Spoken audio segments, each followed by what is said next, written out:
back from Arkansas with his wife Kelly, and hopes to make it here in time. This is the busiest travel day of the year, but if he doesn't, we are in capable hands with Troy and Cindy from a budget standpoint.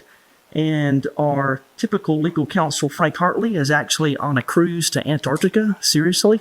And so he's out today. And so we're well handled by Lee Thompson, and glad when he can make it. So we're just going to go ahead and start the agenda, and we'll start with the old business item number 1, and I'll hand that over to Art. Thank you, Mayor and Council, and good evening, everyone. This is an old business item, as Mayor said. This is AX 25004, 6318 Swanee Dam Road.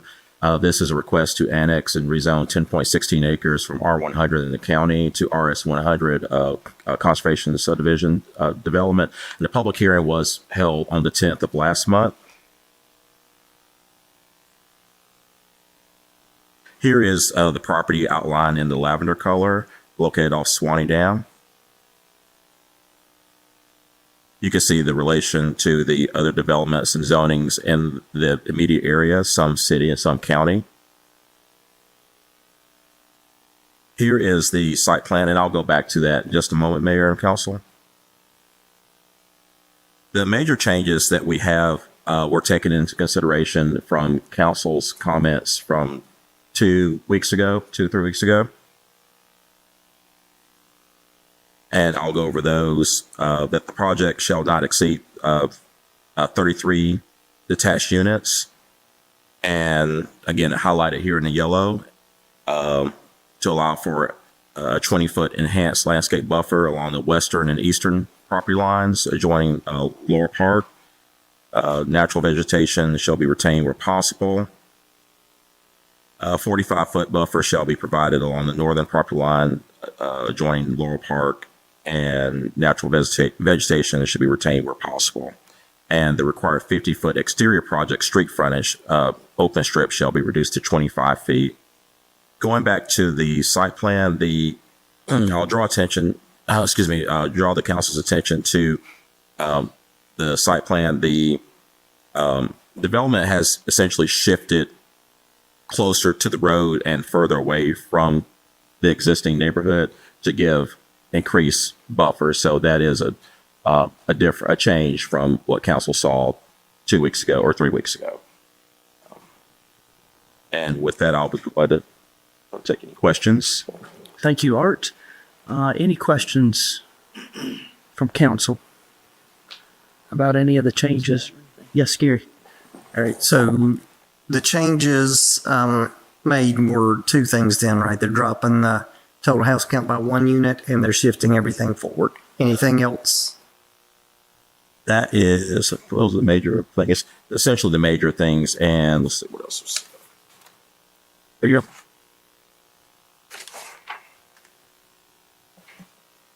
Art, did they drop the request for the variance for the 50-foot down, yes, 50-foot lots as well?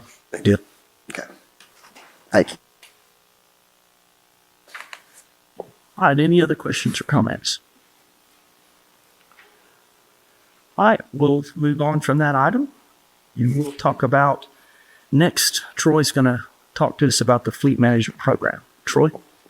Thank you, Mayor and Council. This item was one of the items we discussed at the November work session and tabled it from that discussion in order to provide adequate time for you to look through the agreements that were a part of it, and also to allow us to provide a little more information to you on the decision which we have before you tonight and for next week. In the way of context, we have about 62 vehicles that are in our standard operating fleet, so not large trucks, not tandem dump trucks or specialty vehicles. We have an average purchase price of those vehicles of about $39,000, and there's a little over $2 million worth of investment in that inventory. When we started looking at the budget situation over the last several years and moving away from some typical approaches to acquiring new vehicles, we looked at leasing options as part of a strategy to reduce the demand on the budget. Currently, for 2026, we have 2 requested vehicles for acquisition. They are to replace a vehicle in the street department and to replace a vehicle in parks and recreation. So the funds necessary to accomplish that were in a line item for lease payments, not for cash purchases. They are still capital items. They are still, as we discussed last month, eligible for use of SPLOST funding for those items, even in a lease situation.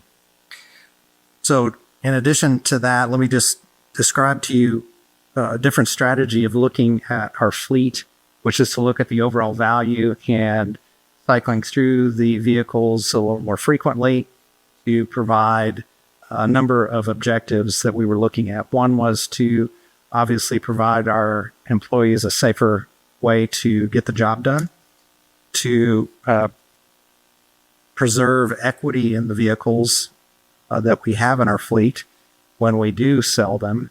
Our typical strategy had been to pay cash up front and basically drive until the wheels fell off. That was a strategy that some in the room may find that's a good way for them to approach their own vehicle purchases. However, for us, in order to get the job done and to provide a safe way for our employees to get their job done, doesn't always work. The examples that I provided in last month's meeting had to do with one of the vehicles that we did cycle and sell off recently, which was 2007 F-150. And that one we were able to sell on our auction website. And the amount for that purchase was $3,700. So we let it go a little beyond what we would ordinarily do and what the recommendation is for selling a vehicle and recovering some of the equity out of it.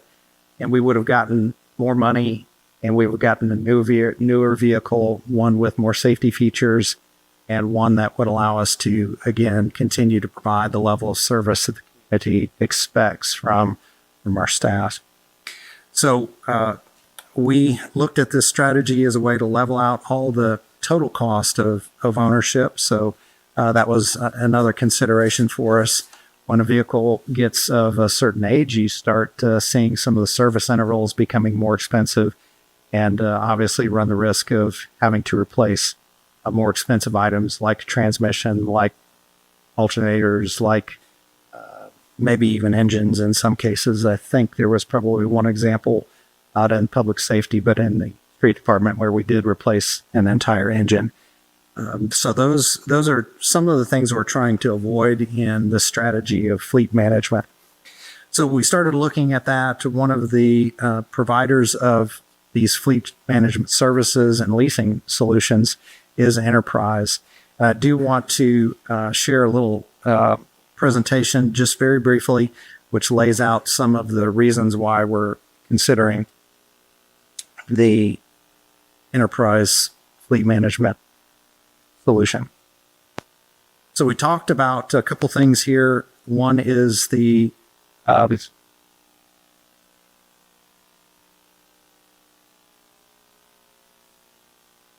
resale of the vehicle, so recapturing equity at an appropriate time.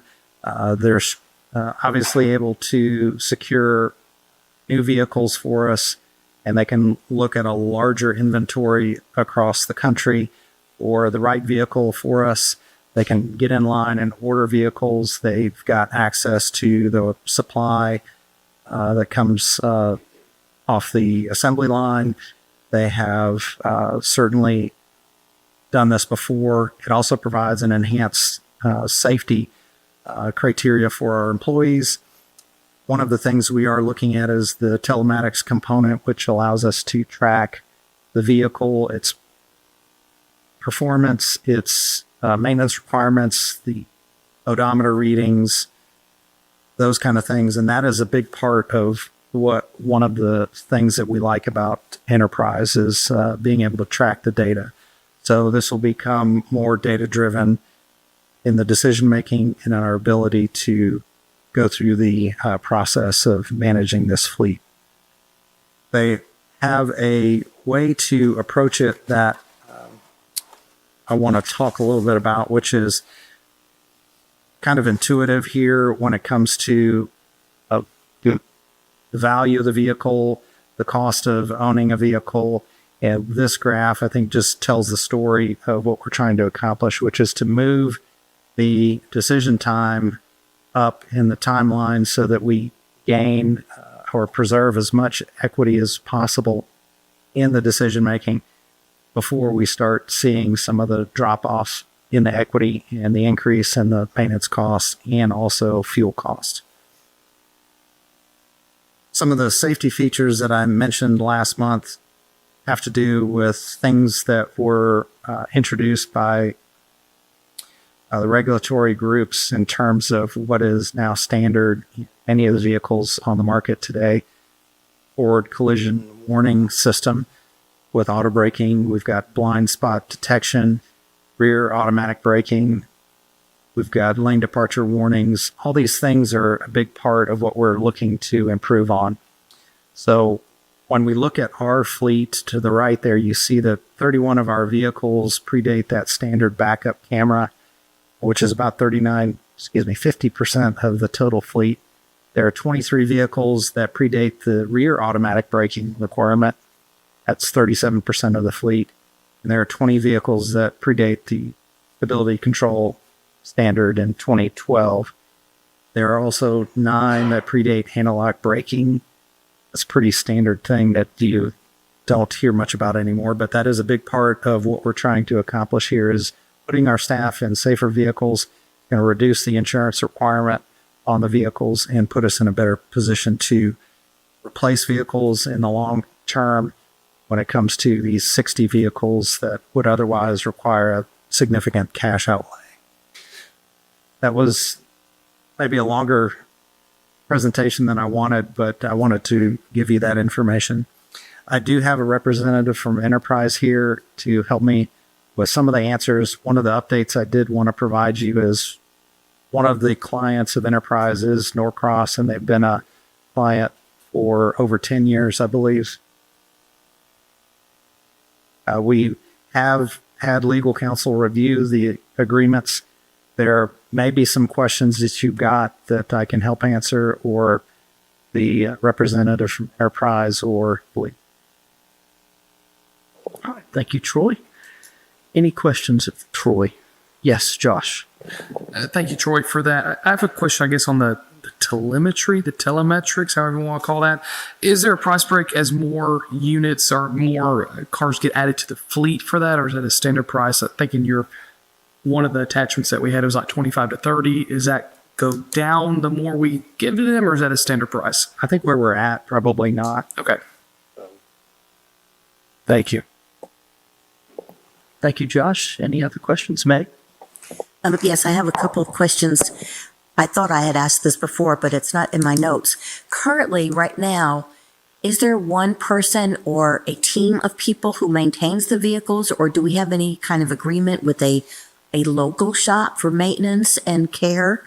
And then my other question is, what is the difference between going through Enterprise versus having a lease agreement, maintenance agreement directly with a dealer in town? I'm going to leave the last question for a representative from Enterprise, but the first question was about who handles this for the city, and currently it's in our public works shop. We do have a mechanic, but the fleet management operations handled by Joe Appling, Shane Anderson. So between the two of them, they manage how it gets accomplished. Shane is able to provide a lot of the routine service intervals and maintenance activities for most of our vehicles, but some of them are maybe a little bit bigger than he can accomplish or complete with the lift that we've got in the shop.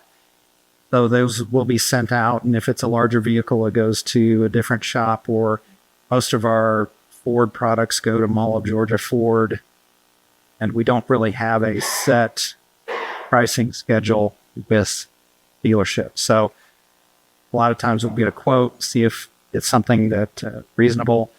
And I think one of the examples was the engine replacement was with the Nissan Frontier, so that didn't go to Ford, but was still something that gave us some pause before we decided to. And I can't tell you for sure if that was under warranty or not, but it was a big item.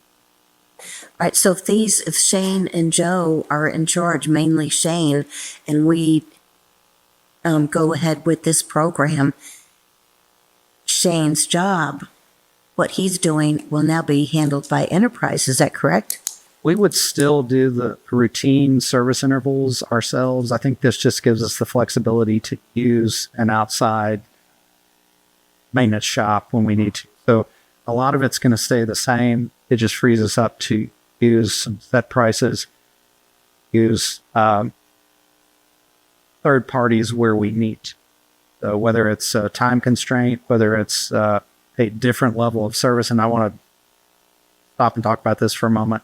I think with the advent of our public safety function, there are some different standards for service intervals and repair types for a public safety vehicle that is different than maybe a public works truck.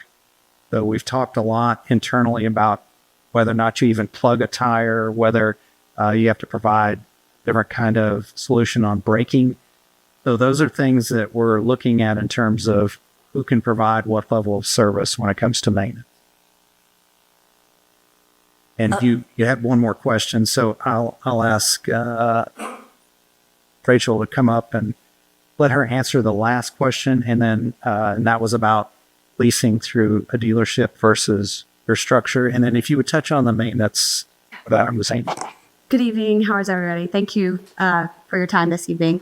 So your last question was essentially through a dealer versus us. So Enterprise, we've actually been doing this. I myself have been with our company for 16 years and have been doing this for a really long time. But Enterprise as a whole, we have been purchasing directly from the manufacturer for over 68 years now.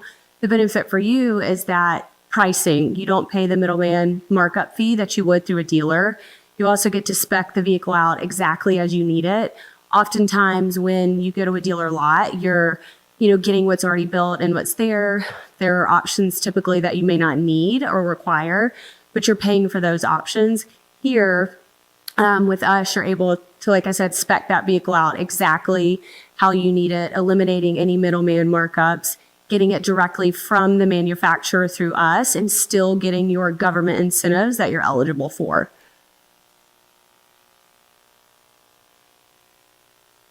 Yep. So, and as far as maintenance, you are still able to do it in-house. I think one thing that we can still help and would be of benefit is the record keeping. We've been working together for quite some time. And some of the things that we found is that the record keeping, it's not necessarily what it could be. And so when you go to sell your vehicle, like the 2007 F-150, you might not get as much as you could because you don't have the appropriate record keeping. And so that's something that we can help with.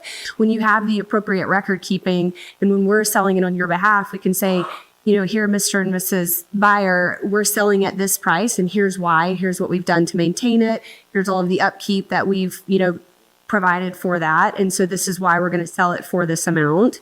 And then ultimately, you're getting more by selling it through us. And then the idea is to roll that equity into the future vehicle so you keep your cash flow down.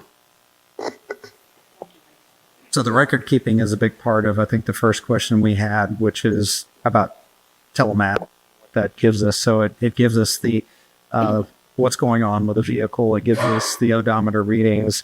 We don't have to send emails out and wait for them to come in January, and then we get it once a year.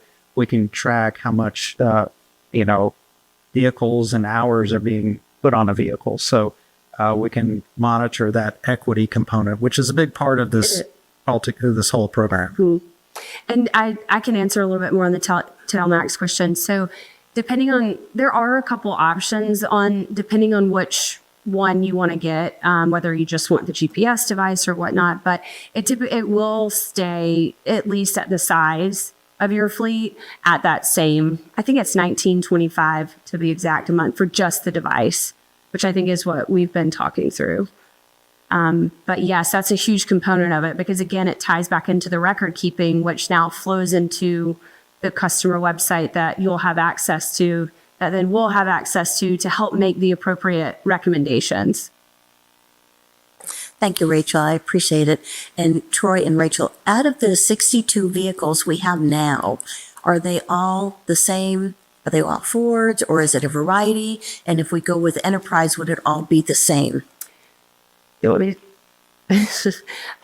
you have a variety. And this is normal. Oftentimes it's kind of a hodgepodge. I think, especially during COVID, you kind of got what was available.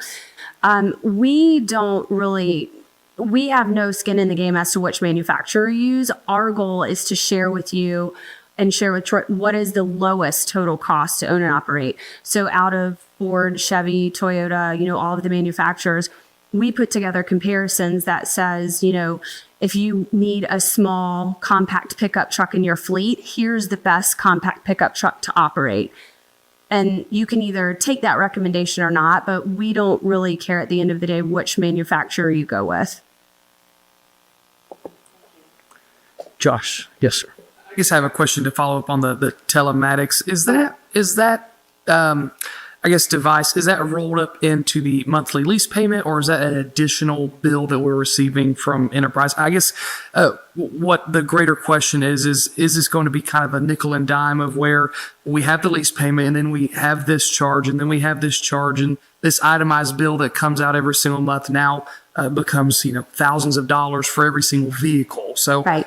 Talk to me about that one. So we partner with Geotab, which is a separate telematics company, and we partner with WEX, formerly known as Ride Express Fuel. So you'll still pay your fuel like you do now separately, and you'll also still pay the Geotab monthly bill if that's something you choose to move forward with separately. Everything else is assumed under the lease payment, including even the police outfit. So today, if you think about a police vehicle, it's $50,000 plus $20,000 to fully upfit that vehicle. That's now $70,000 in cash. Over the last few years, you guys have spent $180,000 to get 4 vehicles, $180,000. As you grow, that the Marshals Department, that's going to be more and more, and it's going to take more of the cash flow. So I say that because it's going to assume into the lease payment. Thank you. Yes, Taylor. Rachel or Troy, do either of you have any data or observations on the cost of insurance? As I know, that's something that has increased tremendously over the last 4 or 5 years is automobile insurance. Does the program offer any benefits? I mean, obviously, we probably get some insurance breaks as we add more safety features to the vehicles. We have newer vehicles more often. But do you have a feel for how that impacts a municipality's insurance costs? I don't have an exact amount. Unfortunately, every municipality operates different and has different vehicles, variations, and everything. What I can say to your point is insurance rates have gone up at least 20% over, the last 4 years. But those that have come on board as a partner with Enterprise have seen what the number I can't say, but have seen their insurance premiums come down, if you will. They may get more vehicles, so you have to, if you're getting more vehicles, it's going to go up. But the overall costs they've seen come down because of those safety features that they've now gotten on those vehicles. I just don't have an exact number just because everyone's different. Right. Any other questions, comments? Thank you, Troy. Thank you, Rachel. Thank you. All right. Next, we'll move on to new business, and we'll start with item number 3. Art? Thank you, Mayor, and I'll connect in just a second. This is RZ 25008 and DRB TCO 25006 at 5243 Sycamore Road. This is an item that council saw approximately a year ago. I'll ask Mr. Thompson if he has anything to introduce this to council and to the public, then I'll to the presentation. Would just remind, remind the mayor and council that this was a zoning that came before you, as Art said, approximately a year ago. It was denied by a vote of the council at that time. Lawsuit was filed in Superior Court of Gwinnett County against the city. And reminder that those zonings, the judge has no power to zone the property. All they have the power to do is either tell you the zoning is constitutional or unconstitutional. If it's unconstitutional, they send it back to you. So while this case was going through the litigation process, there was some discussion held about would the council be willing to reconsider it if we had some reconfiguration of site plans and some other conditions. And the council agreed to enter into a consent order to remand the matter. So under the court order, you're going to have another public hearing on this. You'll vote on it then. And if that vote is acceptable to the property owner, then that case will go away. If it's not, we'll simply go back through that case. Thank you, Lee. Art, you want to talk about, I guess, any differences between what we have before us and the last one, if that's, or whatever you want to present? Yes. I'm sorry. Yes, sir. Thank you, Mayor. The conditions, which I won't go through all those, but it's my understanding that the conditions have been worked out through the attorneys. And I will just briefly go through, just as a refresher for the location and an overview of the project. So this is several parcels near the intersection of Appling and Sycamore Road, highlighted here in lavender. Here are some of the other zonings and nearby development adjacent to the properties in question. This is the site plan showing the townhouse development. This is showing, I believe, 65 units. If memory serves me correct, I think the number from last year was right at 70, 68 or 69. So maybe a few fewer lots. And again, Mayor and Council, this is also a design review board request. So we have some images showing some of the proposed facades of the townhomes for your consideration. These have also been vetted through the process. And the next few pages are the list of recommendations or conditions.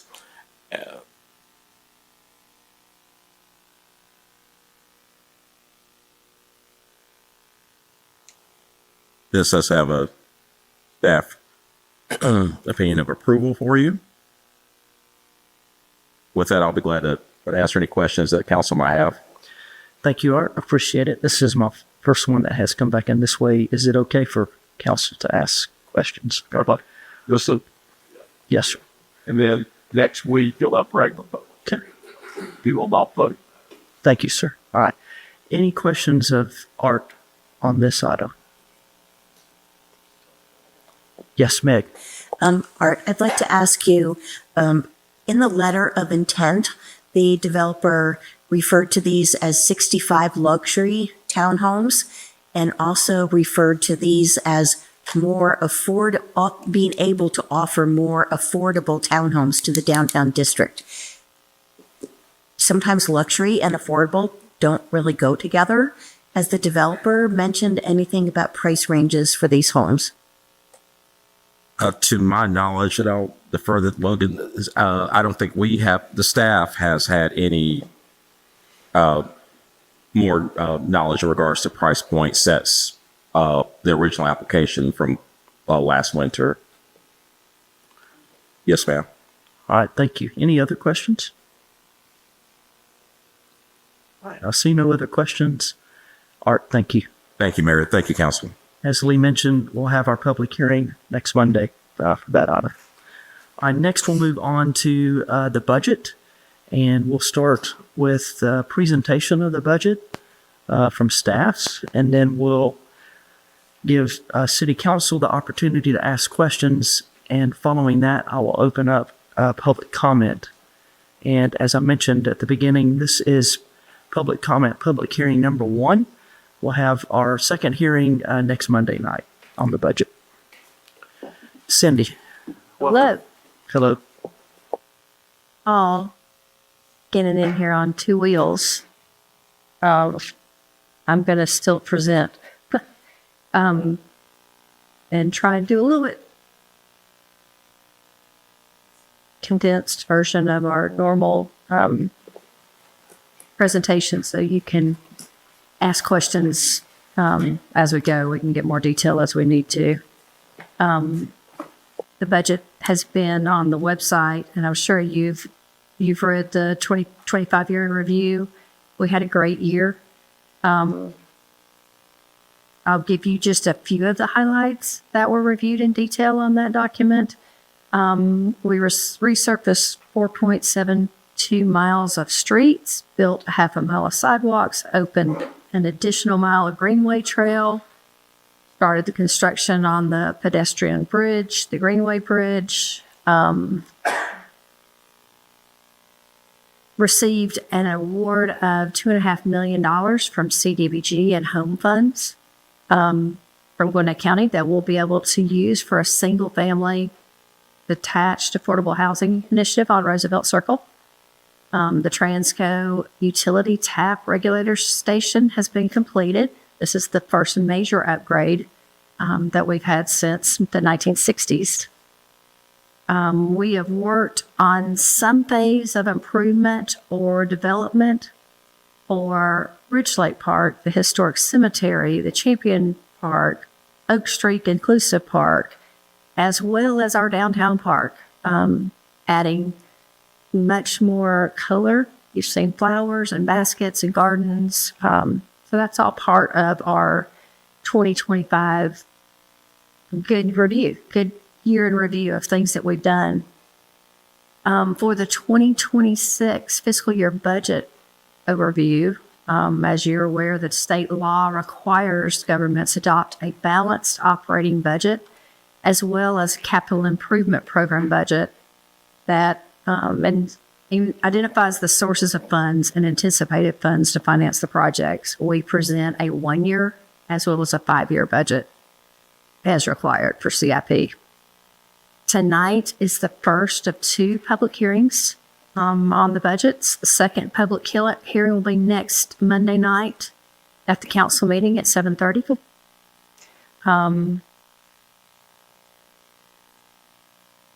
As in the past years, that at least since I've been working on the budget, we have conservatively forecasted revenues. The 2026 revenues are conservatively forecasted without affecting the delivery of important public services. The 2026 budget includes a recommended 4.5 performance compensation adjustment for all full-time employees and for our regular part-time employees. We're very proud of that. Wish it could be more than that. They deserve it.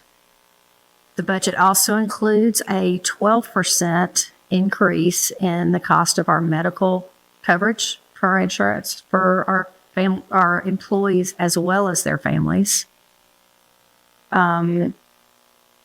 As you're aware,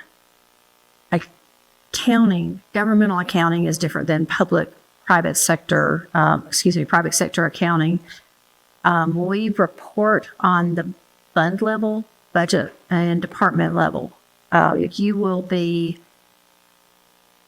accepting the budget, hopefully, eventually, based on that fund and department level. The line item detail is provided to you and is provided online, but that's not what your approval level is at. Our budget, our city has multiple funds, including the general fund with 16 different departments and 11 other funds, including the gas fund and the golf fund and DDA, et cetera. And we'll talk a little bit more about those as I go. Overall, the good news is, it's a great news that the proposed budget for 2026 is less than 1% higher than 2025. It is 0.8% higher than the previous year. For the fiscal year 2026 budget, it reflects a 5.21 increase comparable to 2025. And briefly, I'll review the departments. For mayor and council, there's a pretty significant increase, and that is strictly because we are categorizing the property and liability insurance as it should be by department there. The mayor and council have a very specific amount that is covering just you as a public official, so that is being reflected there rather than admin.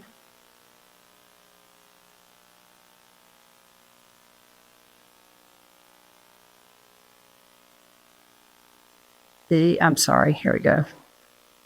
Although it's not an election year, our election department, we are still budgeting $4,000 for training purposes, for non-election year training. The administration department is the department that is required to show the majority of the governmental revenue.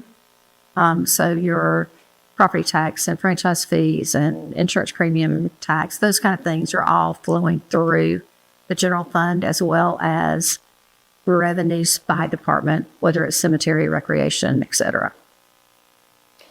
So that budget shows actually a decrease of a little bit over than 8%. The IT department, our information technology, shows an increase of 21.85%. This is for hardware and software upgrades. Software, where you have license, Microsoft has changed license. It's got to be by person, by year, et cetera, and as well as a new server. The facilities department shows a 17.39% increase. This increase is primarily due to projects that we've deferred over the last 2 years. When we've had to go back and make budget cuts, things got cut. So we've added them back in, and maybe they make it through this year, maybe they don't. But they're in there currently. Marketing and communications is basically level from last year. The public safety department reflects a 12.13% increase. This department is fully staffed. We've got our 9 marshals as well as 12 reserve marshals. All of the marshals, reserve and employed, are post-certified. We have had to add them to the workers' compensation insurance. That wasn't something that we had in the budget previously, but is in the budget this year. We approved them to be added to. You approved them to be added? Yes, ma'am. Yes, We did. that's true. That was earlier. Yep. You're correct. We do have a very few new positions, but one of those new positions is in the public safety department. It is for an administrative assistant. That position is not, we're not looking to hire that position until mid-year. So it is not a full year position, but it is in the budget as we need it. This includes funds for software upgrades, for reporting and analysis as well. The street department shows a budget increase just under 7%. This includes a new truck, which is programmed through the lease program that Troy just mentioned. That also includes an equipment trailer for the departmental use. The landfill department does have a pretty big increase. This is something that's been pretty level every year, but we're reflecting the depreciation as well as the insurance that's required on the landfill in that department at this point.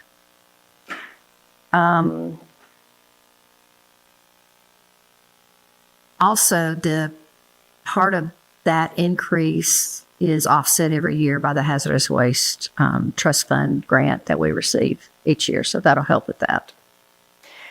The cemetery budget shows an increase of 31.75%. This is reflecting costs for maintenance and operations of our historic cemetery. A significant portion of these expenses are offset by cemetery plot sales. So some of that is taken care of there. The recreation department reflects an increase of 12.69%.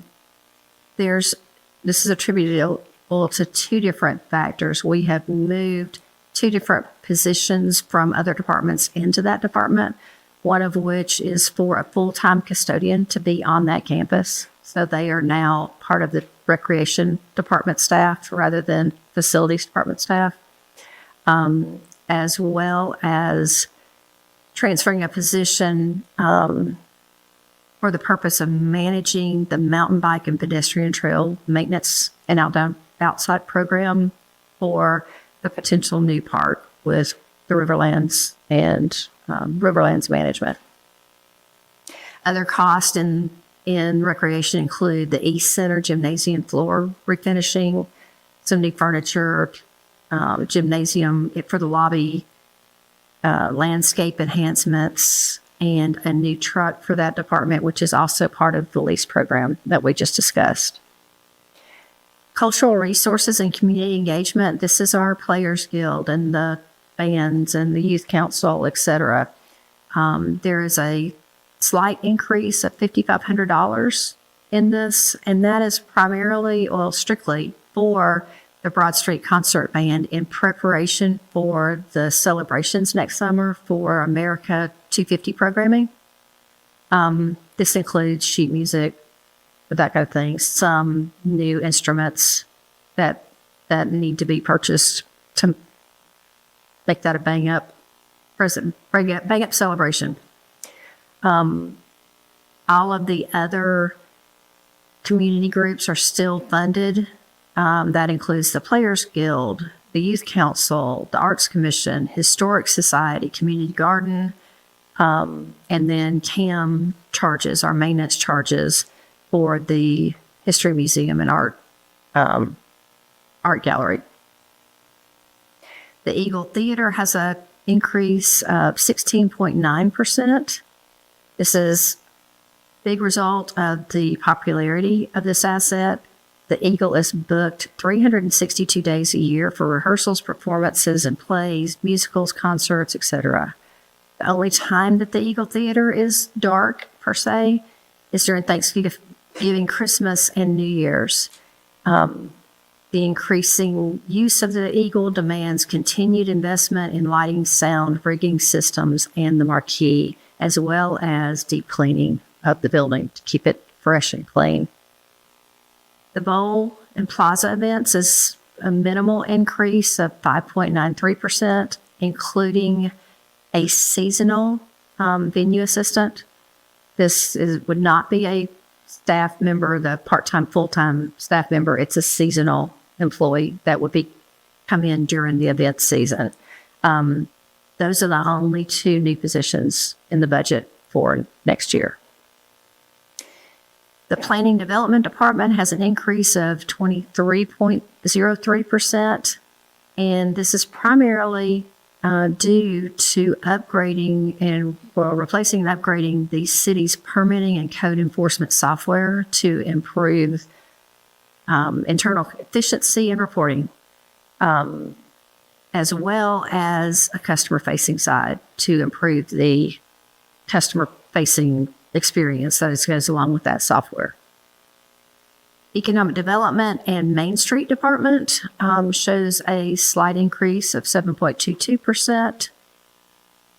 It includes our staff person, which is dedicated to downtown and Main Street activities. It also includes funds for the light pole and the banners and the programming and landscaping, etc.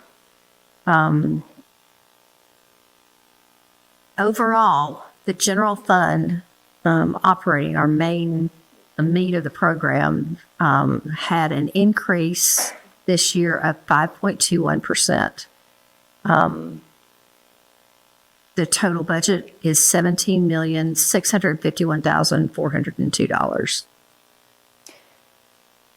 Regarding the capital improvement plan, I do want to make a note that there is a mistake on the review, year-end review that was online. We'll get that corrected and it'll be up tomorrow.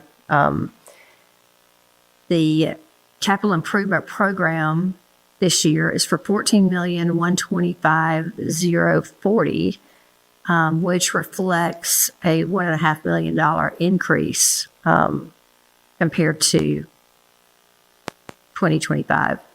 At one point, that increase wasn't there. There was a decrease, but the budget modifies and moves. It's like a flowing water.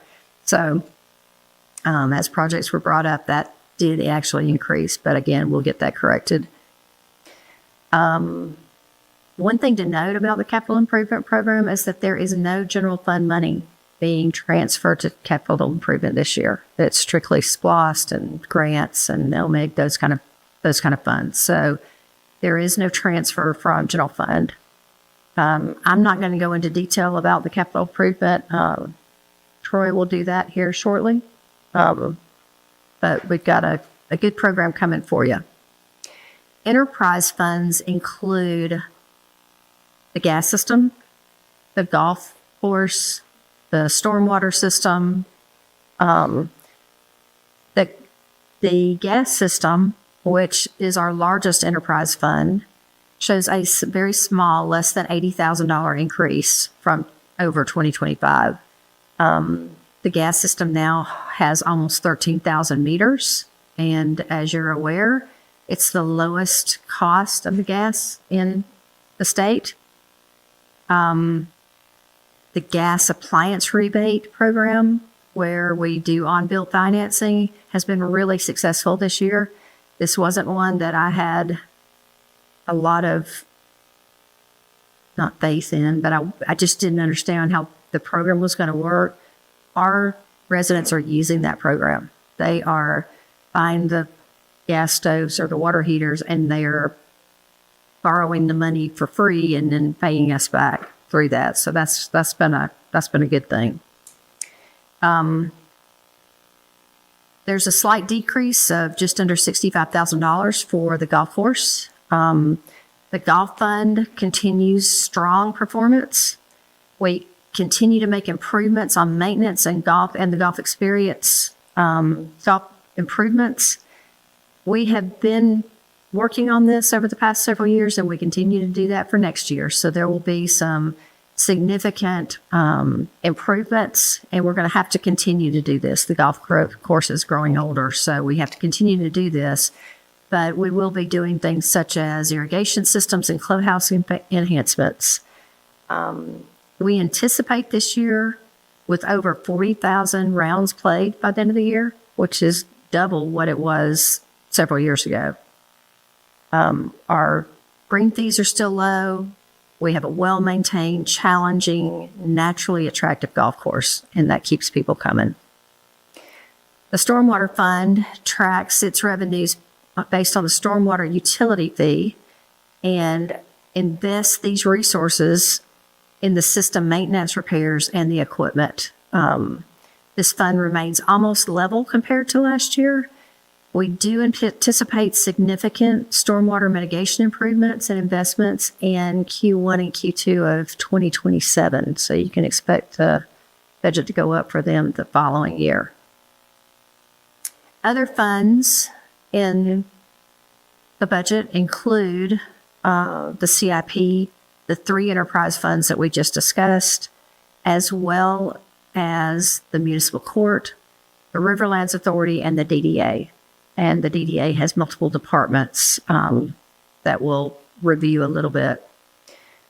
The municipal court's expenses have decreased a little bit this year by 12.47% to reflect the expenses and assigning some of the software expenses directly to public safety department rather than to the municipal court. DDA operations, that budget's just under $155,000, and it includes expenses related to DDA member training and education, legal fees, as well as non-tenant maintenance and expenses of the sweet spot. Any 2026 downtown real estate sales or real estate acquisitions would go through this fund as well. We have not budgeted for that. If something comes up, we'll do a budget amendment and bring it before the council at that time. The DDA Center, also E-Center reflects an increase from previous years, and that is primarily for tenant improvements. We've got new tenants that will be coming in at the second floor, as well as the tenant improvements that are being done currently for NDO Brewing. So that is where the majority of those funds are going. The $3,669,305 is budgeted for the DDA debt service payments. These are for the E-Center, as well as the Lyric Parking Deck and Temple Retail. So that's the total debt service for all of the bonds that are issued. All debt service payments are covered by income from commercial leases as well as transfers from the golf fund. And remember, 40% of, I'm sorry, I said golf. We don't play golf. We don't make money with golf so much. But the gas fund, that comes a lot from the gas fund, and 40% of your users are non-residents. So everyone is helping to pay for what everyone is enjoying. It's not just Sugar Hill residents enjoying this. No property taxes are used to cover the debt service. The E-Center bonds will be retired December 1st of 2035, and the Temple mixed use bonds will be retired on December 1st of 2033, excuse me. So 33 and 35, or so one of those are completed. We've budgeted just under $900,000 for the E-Center mixed-use lease income. This is for all of our tenants. This is the revenues coming in and expenses associated with those. We've also budgeted funds for the Temple mixed-use activities, including tenant retail improvements, and we have 2 remaining spaces, as well as transfer the net lease income so that they can help pay for the parking deck and mixed-use mortgage. Remember that debt service was specifically designed for the parking deck, to have a public parking deck, as well as to build out and have retail space for the downtown. In 2025, we've had 3 new tenants that have opened fully, Starbucks, Playa Bowls, and Kilwins, and August Swine will be opening soon. So we're getting there. The DDA is being patient on attracting the right commercial mix for the last 2 spaces. One of them, we're holding out for a nice date night restaurant, so something a little bit more higher end. The Riverland Authority has completed their Riverlands master plan for the city-owned real estate down near Highway 20 in the Chattahoochee River. The budget of $60,000 in total funding, $30,000 of that will be reserves that weren't spent in prior years. So they've got a little bit of money saved up that can be used for those expenses. That'll be consulting work and real estate, or excuse me, legal fees. I read all of these too many. The CIP, enterprise funds, and other funds reflect a 1.35% decrease compared to 2025. So those other funds, the total budget for the entire city, general fund, enterprise funds, and other funds, is for $51,644,326, which is an increase of less than 1% compared to 2025. I'm really proud of that. I think that we've, meaning our department heads and management team, have really worked hard to make sure that this budget is tight. They knew that going in. There's no extras and there's no fluff. It is less than a 1% increase. The The city remains in a sound financial position with approximately 17 million in unrestricted reserves expected when we close out the year. This reflects a 100% coverage of our proposed general fund or 2026 general fund budget as rainy day or savings accounts.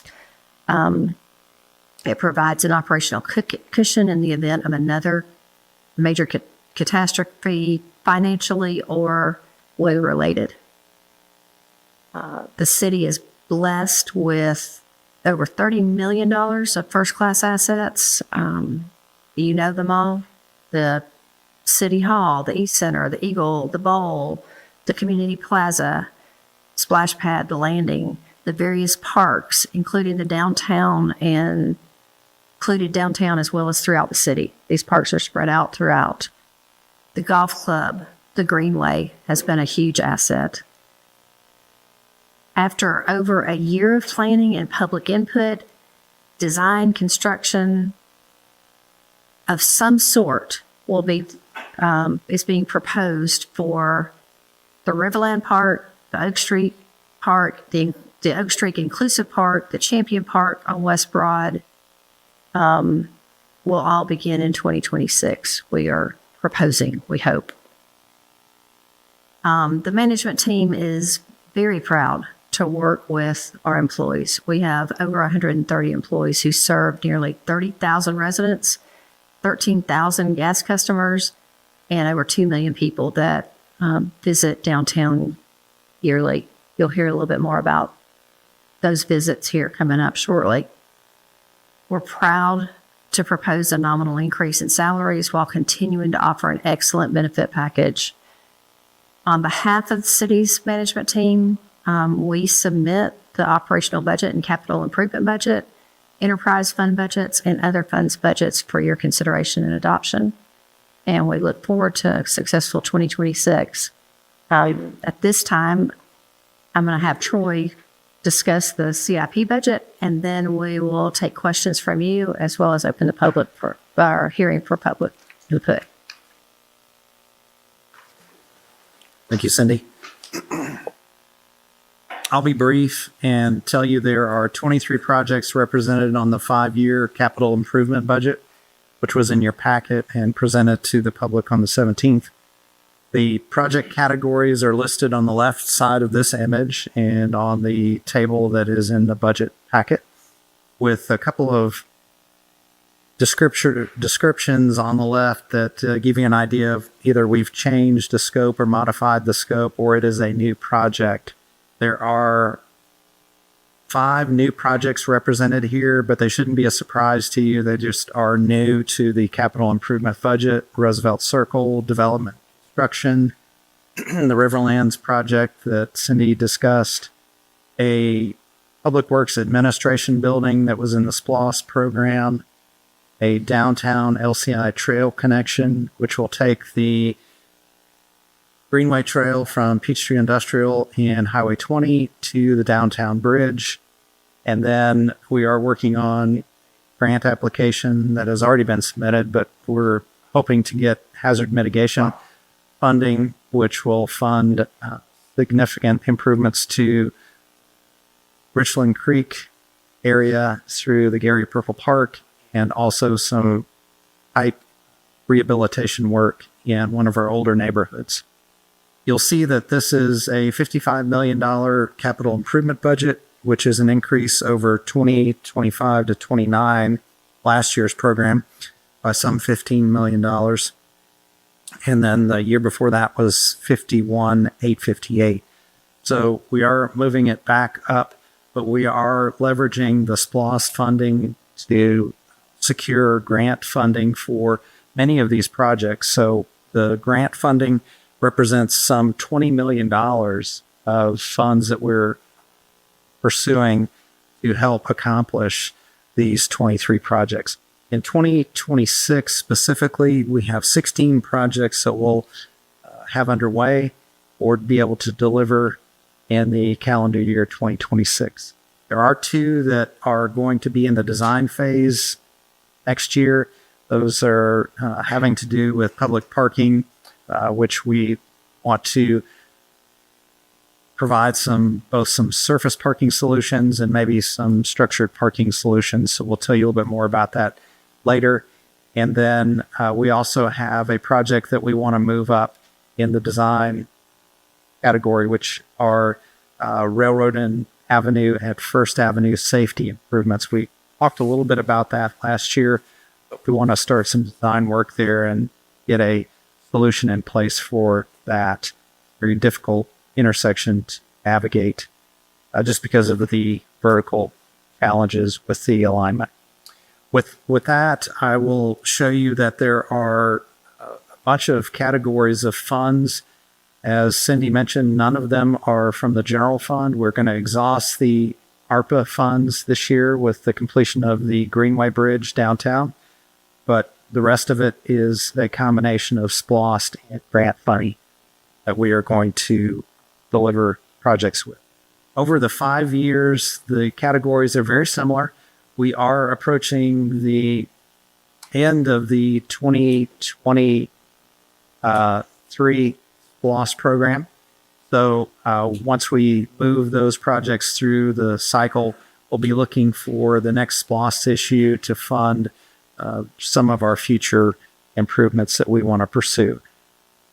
So with that, that is the extent of my presentation. I will correct Cindy. She said America 250. It is the semi-quincentennial for America next summer. So I can't award that to Paul. He was supposed to say it earlier. So it's the semi-quincentennial. The word of the day.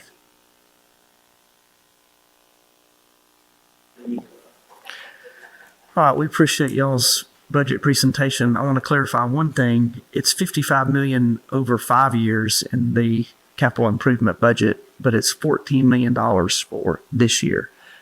Just want to clarify that. So, all right. I'm sure there are questions, but I'm just asking. Any questions of Troy? Just let me know. Yes, Gary. Yeah, so I'm good, Wes. Anybody else first? You raised your hand. You're first. Right. You said just for Troy. I've got something for Cindy as well. Actually, you can ask anybody a question. Okay.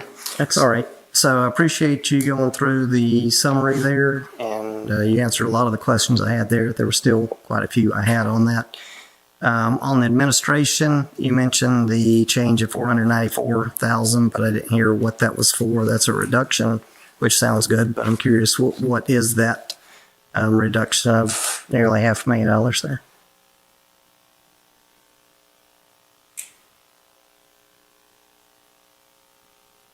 Mayor and council picked up when we took property and liability out, but the mayor and council's portion to that.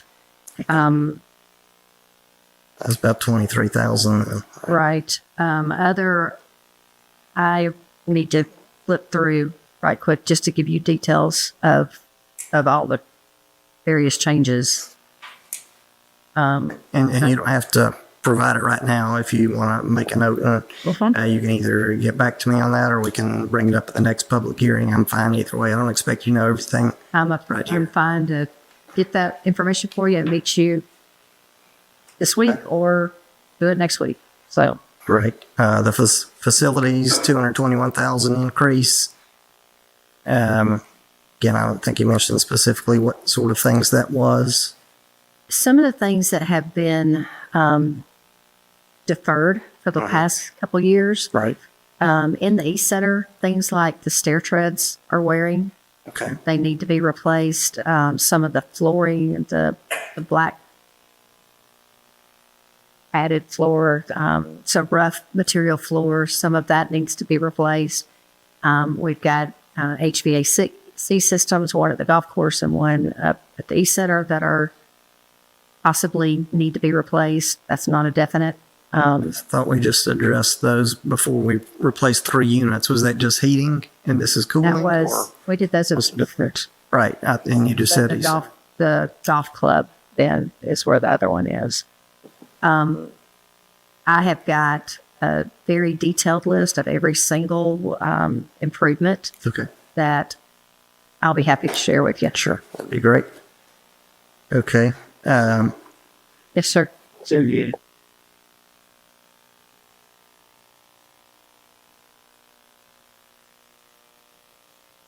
That's correct. We took most of that out from last year.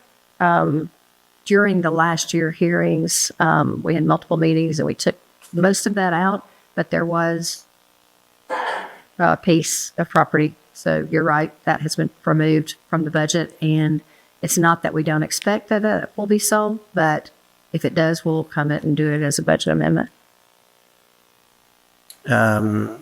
This would be purchases, not sales, right? In this expenses. As we discussed last year, there's a lot of money that flows back and forth between DDA and the admin. But the admin, so one of the big portions of the admin budget is transfers into and out of. And for one, there is not a $200,000 transfer into CIP this year. That's one of the things that was removed. And then I'll just have to look at the other ones. Okay. All right. And then down on the Fund 555 Golf, 64,000 reduction is, I mean, you talked about greens fees and that sort of thing, but the reduction here in expenses, is that just we don't have the card expenses this year, or what? Where are we saving 65,000 there? Like I mentioned, we're doing a lot of improvements, irrigation improvements throughout the golf course. And part of this is just the timing of when the projects can be done and which projects are going to be done. So projects that may have been done or budgeted for this year, it's not as big of a project for next year. Okay.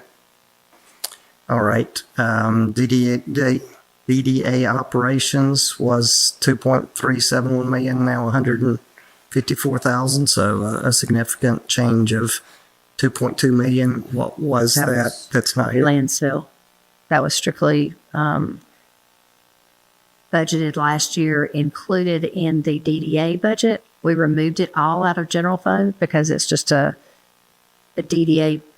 If a DDA sells that flows into the general fund. We had removed it last year based on all the various meetings that we had. Right. So it was not in last year's budget. So It wasn't in the general fund. It was left in the DDA fund last year. So that has been removed for this year. okay.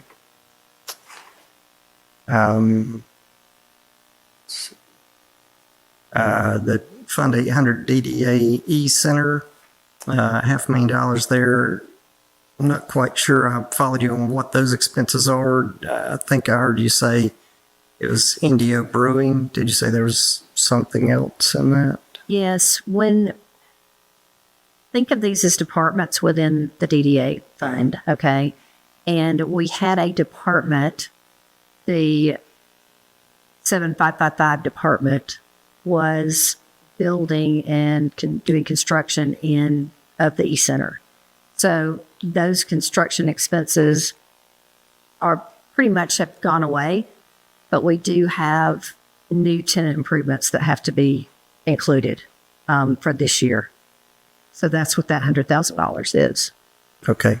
And then the Fund 800 DDA debt service, you mentioned that's the gym and the parking deck and Those are our mortgage payments. Right. So that's what that is. right. So if that's all wrapped up in there, what are the next two funds, the E-Center mixed use and the Temple mixed use, if that does not include any debt?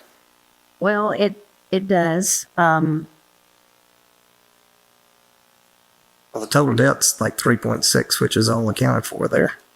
Right. We are only proposing to pull $500,000 from, for example, the E-Center mixed use. So the E-Center mixed use is strictly the tenants. Okay. It's strictly the restaurants and offices. It doesn't have anything to do with the gymnasium or the training classes or the Eagle Theater. It is strictly the mixed use portion. So this is revenue coming in from monthly leases, as well as maintenance expenses, repair expenses, the heat and air, those kind of things for that portion of the building, to include $500,000 of them paying towards the debt service. All right, so you've kind of lost me there because everything up in the top section we were talking about was all expenses, not revenue, right? And so why would this be revenue down here? Revenues, they're all balanced. So I've only got one column with a total in it. I've got a 2026 proposed. and I don't have a revenue and an expense on each line, each. on your, that's true. So there's revenue of $14 million proposed for CIP and expenses of $14 million proposed for CIP. I see you're saying it's the same thing. The same amount within each Kinda. department. Right, so you're saying there would be a revenue and expense of the same on each. Correct. Okay. Only place that is not the case is the general fund, All right, because your street department is not taking in revenue. okay. It's general fund revenue. So let me go back to this question. If the Fund 800 debt service includes all the debt on the gym and the parking deck, right? And if we're making 899,000 off the tenants from the E-Center, what is that equivalent expense going toward if it's not going toward debt? So last year, you may remember this silly picture I drew, and I should have brought it in. The picture, so with governmental accounting, funds are required, okay? We have to have balanced funds. I understand. So a lot of the same dollars show up in multiple funds. For example, if the DDA sells property, the DDA is going to have a revenue and expense in the operating department of $1 million. They sold property for $1 million. The revenue is $1 million of revenue for that sale of land, but then they're going to transfer that back to the city. So there'll be an expense of $1 million sending it to the general fund. The general fund would then see a revenue of $1 million. So a lot of situations, that money shows up in multiple departments. So let's talk about the mixed use, DDA mixed use versus DDA operations or DDA debt service, the various departments. The mixed use, 801 for the E-Center as well as Temple, okay? We have tenants that lease the property. They're paying us rent every month. Part of that rent, we are paying to have pest control or to fix the sidewalk or for whatever expenses are part of that portion of the building. And that's what I'm asking about the expenses. I understand the revenue side. So are you saying everything we make on there, we make no profit off because we're turning around and spending it You're again? turning around and included in that $800,000, okay? That $800,000 is for disposal of the dumpster and pest control, and $500,000 that we're moving from Fund 801 into Fund 800 debt service. The debt service line item, the 8,000, that total dollar amount is nothing, that is the payment to Chase Bank, JP Morgan, Chase Bank, and US Bank.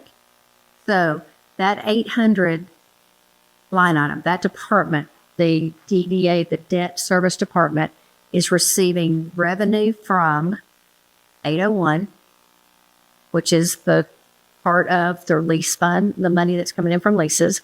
The other portion of that is coming from general fund. We transfer money into 800.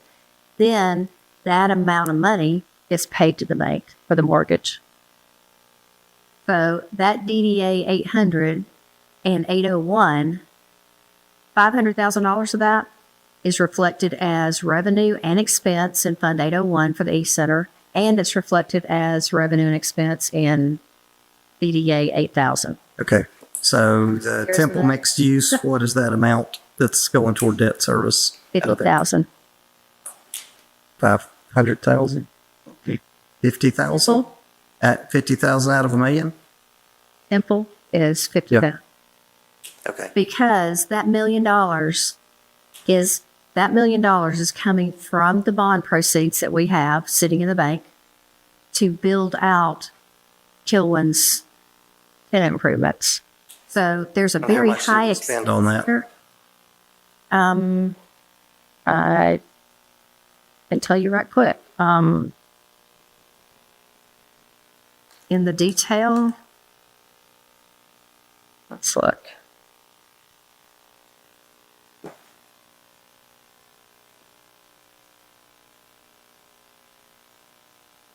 To date, for 801, we've spent $442,000. Okay. All right. I don't want to derail everything here. So that's off the summary. And obviously the summary comes from the individual lines. So maybe a better discussion of the individual lines there will help clear this up. But to me, it's not very easy to follow that proposed was both the income and the expenses. Okay, I'm sorry about Where we've got them, I think, listed separately in the other individual categories. Yes, they are. Okay, so that's all I've got for you there. I got a couple of capital questions for Troy. Okay. That's all right. Go ahead, Gary. Okay. The road resurfacing, I asked you for the list. You said I haven't had a chance to work all the way through there. I still don't think we're proceeding quickly enough on that pace. Still, as you drive around the city, a lot of roads that I would consider in bad shape. I don't know exactly how that matches up to your numbers. So maybe I'll look at some of those and ask for examples there. But I believe that they to be low. The East Center Landing shade, I don't recall ever discussing that. That's $1.25 million. I don't even know what that is. Riverlands Recreation, $750,000. I know they approved a plan. I don't recall the council ever discussing or approving that plan. It's a lot of money there. The Champion Tree Park, $725,000. I don't know what we're getting for that. We've talked about it a few times, not in great detail. We were even, I think, still somewhat trying to determine which parcels would be included there and what, if any, development would go on that end. So I'm not sure about approving that quantity at this part. The downtown parking that you mentioned, I don't recall any discussion of that and what that should be. Let's see. There's another one.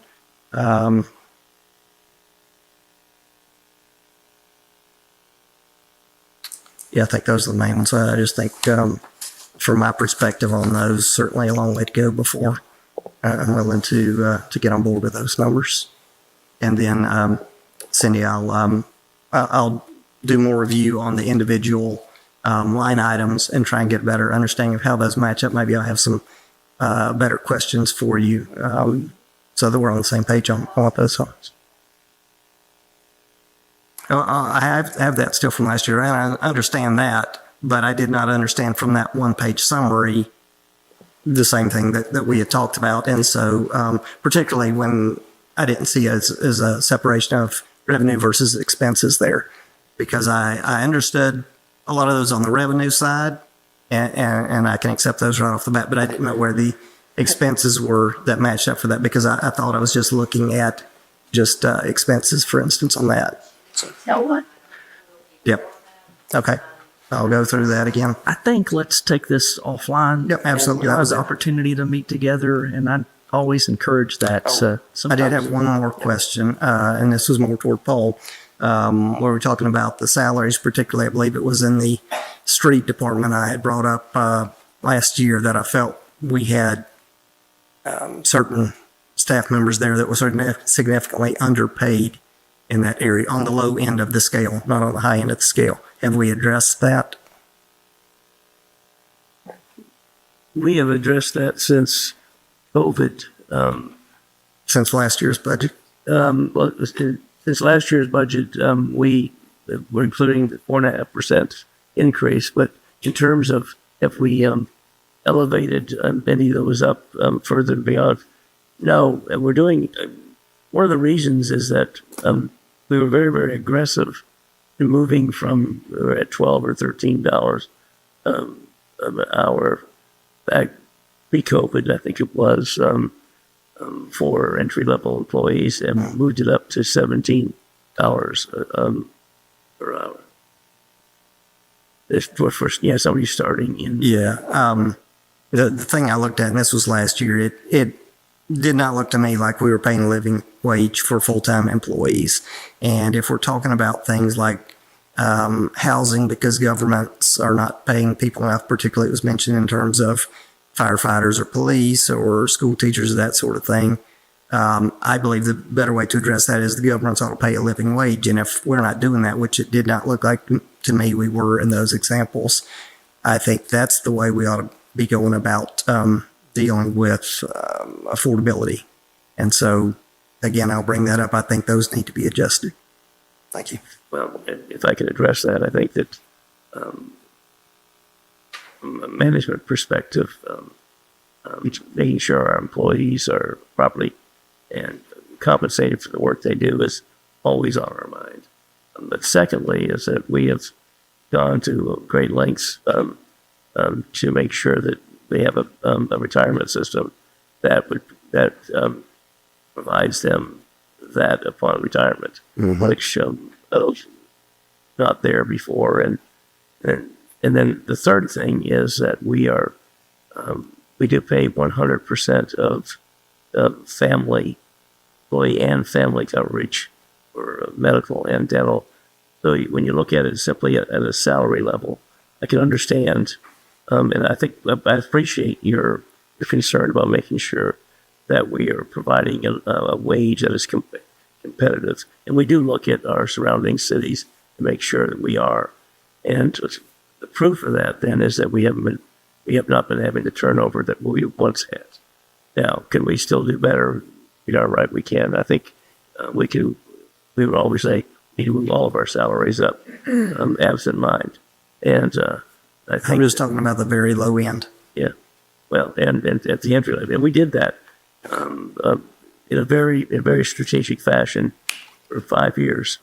They, over 4 years, a plan was laid out to make sure that we could absorb the cost of that. And it was specifically for employees making less than $50,000. That plan was in place in 2021. We did our normal January cost of living merit raises every year. That raise was done, and then a mid-year raise. The first year it was a $2 an hour raise for all employees under the $50,000. Okay. So I was specifically talking about under 40. Well, so that included them, all of those employees. Okay. The next 3 years, it was a $1 an hour raise. So over that 4-year time period, they got a $5 an hour raise in addition to their percentage raises of 3 to 6%, depending on the year and what was going on. We did that based on salary reviews from surrounding areas, along with the benefits package that Paul mentioned. We were losing people left and right. And that is not the case now. We've got them back to a wage that they can do. At some point, I say that everybody. I'm not saying that we shouldn't increase those staff members' raises. They work hard outside every day. At some point, I heard a discussion about this and did some research for you. There were Like 6 people. very, very few people that were still at that level, and it was somebody, entry level people coming in. Okay. So we're really trying to get to that point. I agree 100%. I agree. All right. Thank you. So I think too, and if I could just encourage everybody to appreciate the comments about our street department employees, and also the repaving money. But also, I just encourage you to be specific. Like if you have a living wage idea, when you meet with Cindy, talk to her about that. If you have a dollar amount that you think we should increase for repaving, then propose a specific dollar amount so we can collaborate on that and make sure that we get it into the version that passes. It makes the wage amount last year, but I have not mentioned specific straight. Correct. I think what you didn't have was the information about the pay increases that have been made over the last. So thank you for raising that. All right. Thank you. All right. Who's next? Okay. Meg, so I thought there was going to be nobody. I was a little shocked. Oh, I wanted some more too. So, all right, thank you. Several of my questions have been answered, but I do have a few more. I heard you mention about the facilities, building upgrades were 0 for this year, and for next year will be 156,600. So my understanding that those are for flooring and HVAC. Is that correct? Pressure washing, pocket Phillips, and our director. Sheldon, in finance department. So it's all laid out. Appreciate it. We can't expect you to have I every just wanted minute to see detail. a broad area. Under information technology, I noticed that this is a small item, but I would think that information technology uses the line item, as do several of them, but phone, internet, Wi-Fi, and TV was only budgeted $7,000 for this year. They've already gone over budget at $10,755 as of November 10th. And next year, the proposed is $7,000. So if they've already gone over budget for this year, There are a couple of those might places need to be looked at. There's a couple of those. We've been doing the budget, working on the budget since October. And I've got notes of a couple different line items that when I came in to put actuals in the middle of November, that we had hit the budget. Part of the IT budget, they're doing the internet for all of the areas other than like golf and Right. yes, the separate funds. And Ned is in the process. We've already canceled several phone lines and changed the provider for some of the phone lines. He's trying to cut the cost of those. But that may be a line item that has to be amended throughout the year. So Also in IT, I know software goes up all the time, but this year was 45,000, and so far only 23,000 has been spent. Next year that jumps up to 90,000. So I was just curious to know what software license, why the jump, why has that doubled? part of that is Microsoft. Anybody in IT gets it. They have changed their program. You don't buy it and have it. Now you've got to pay for each license of your email, your Office, your email, all the different pieces, Excel, etc., that have to be paid for individually by how many users you've got. And so that pricing program has changed a little bit, which is a lot of that. Okay. Also in public safety, I noticed that the cost for dues, fees, and licenses are going up from $2,000 to $28,000. That is due to moving the software for ticketing, et cetera, out of municipal court into public safety. Okay. And you mentioned that also in the budget sometime next year would be a new position in public safety for an admin assistant. I just wondered who is handling that now. We're not increasing the marshal department, but I guess it's just there needs to be a full-time admin assistant. We had one when we originally started the Marshals Department. And when that didn't work out, we didn't replace it. The chief marshal is basically handling it right now. So, and needs assistance, which is why we've put it in. But again, we're using conservative numbers for revenue. Therefore, the budget expenses have to line up. We couldn't afford that for a whole year because you're not looking at a $42,000, $43,000 position. You're looking at that plus $28,000 to $29,000 of benefits. But Great.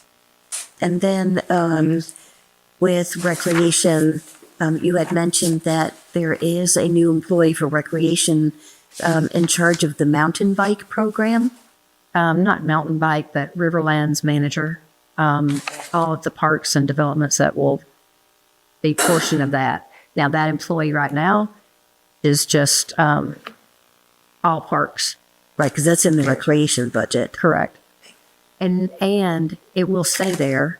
That is not something, that will be moving to the Riverlands Department. The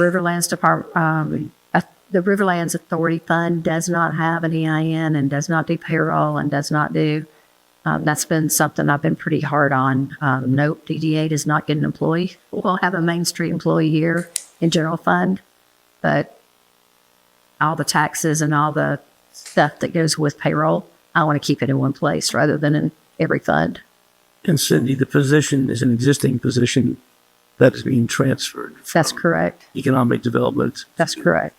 To the recreation department, where as they continue to put on new assets in our parks, we thought that was a better deployment of that in terms of economic development. Troy and I can handle a lot of that, so we thought that position can be better used over there with its next park, which would be the Riverland Park that you will have the opportunity to vote on. You also mentioned in the planning and development software that they're looking into software partially for code enforcement. And I noticed that this year there was no expense for software, and next year's proposal is $155,000. And you mentioned code enforcement. I really thought that there was some new software that went into effect this year for code enforcement, because now when someone goes, say they go to the code enforcement page, a resident goes and says, I want to put in something.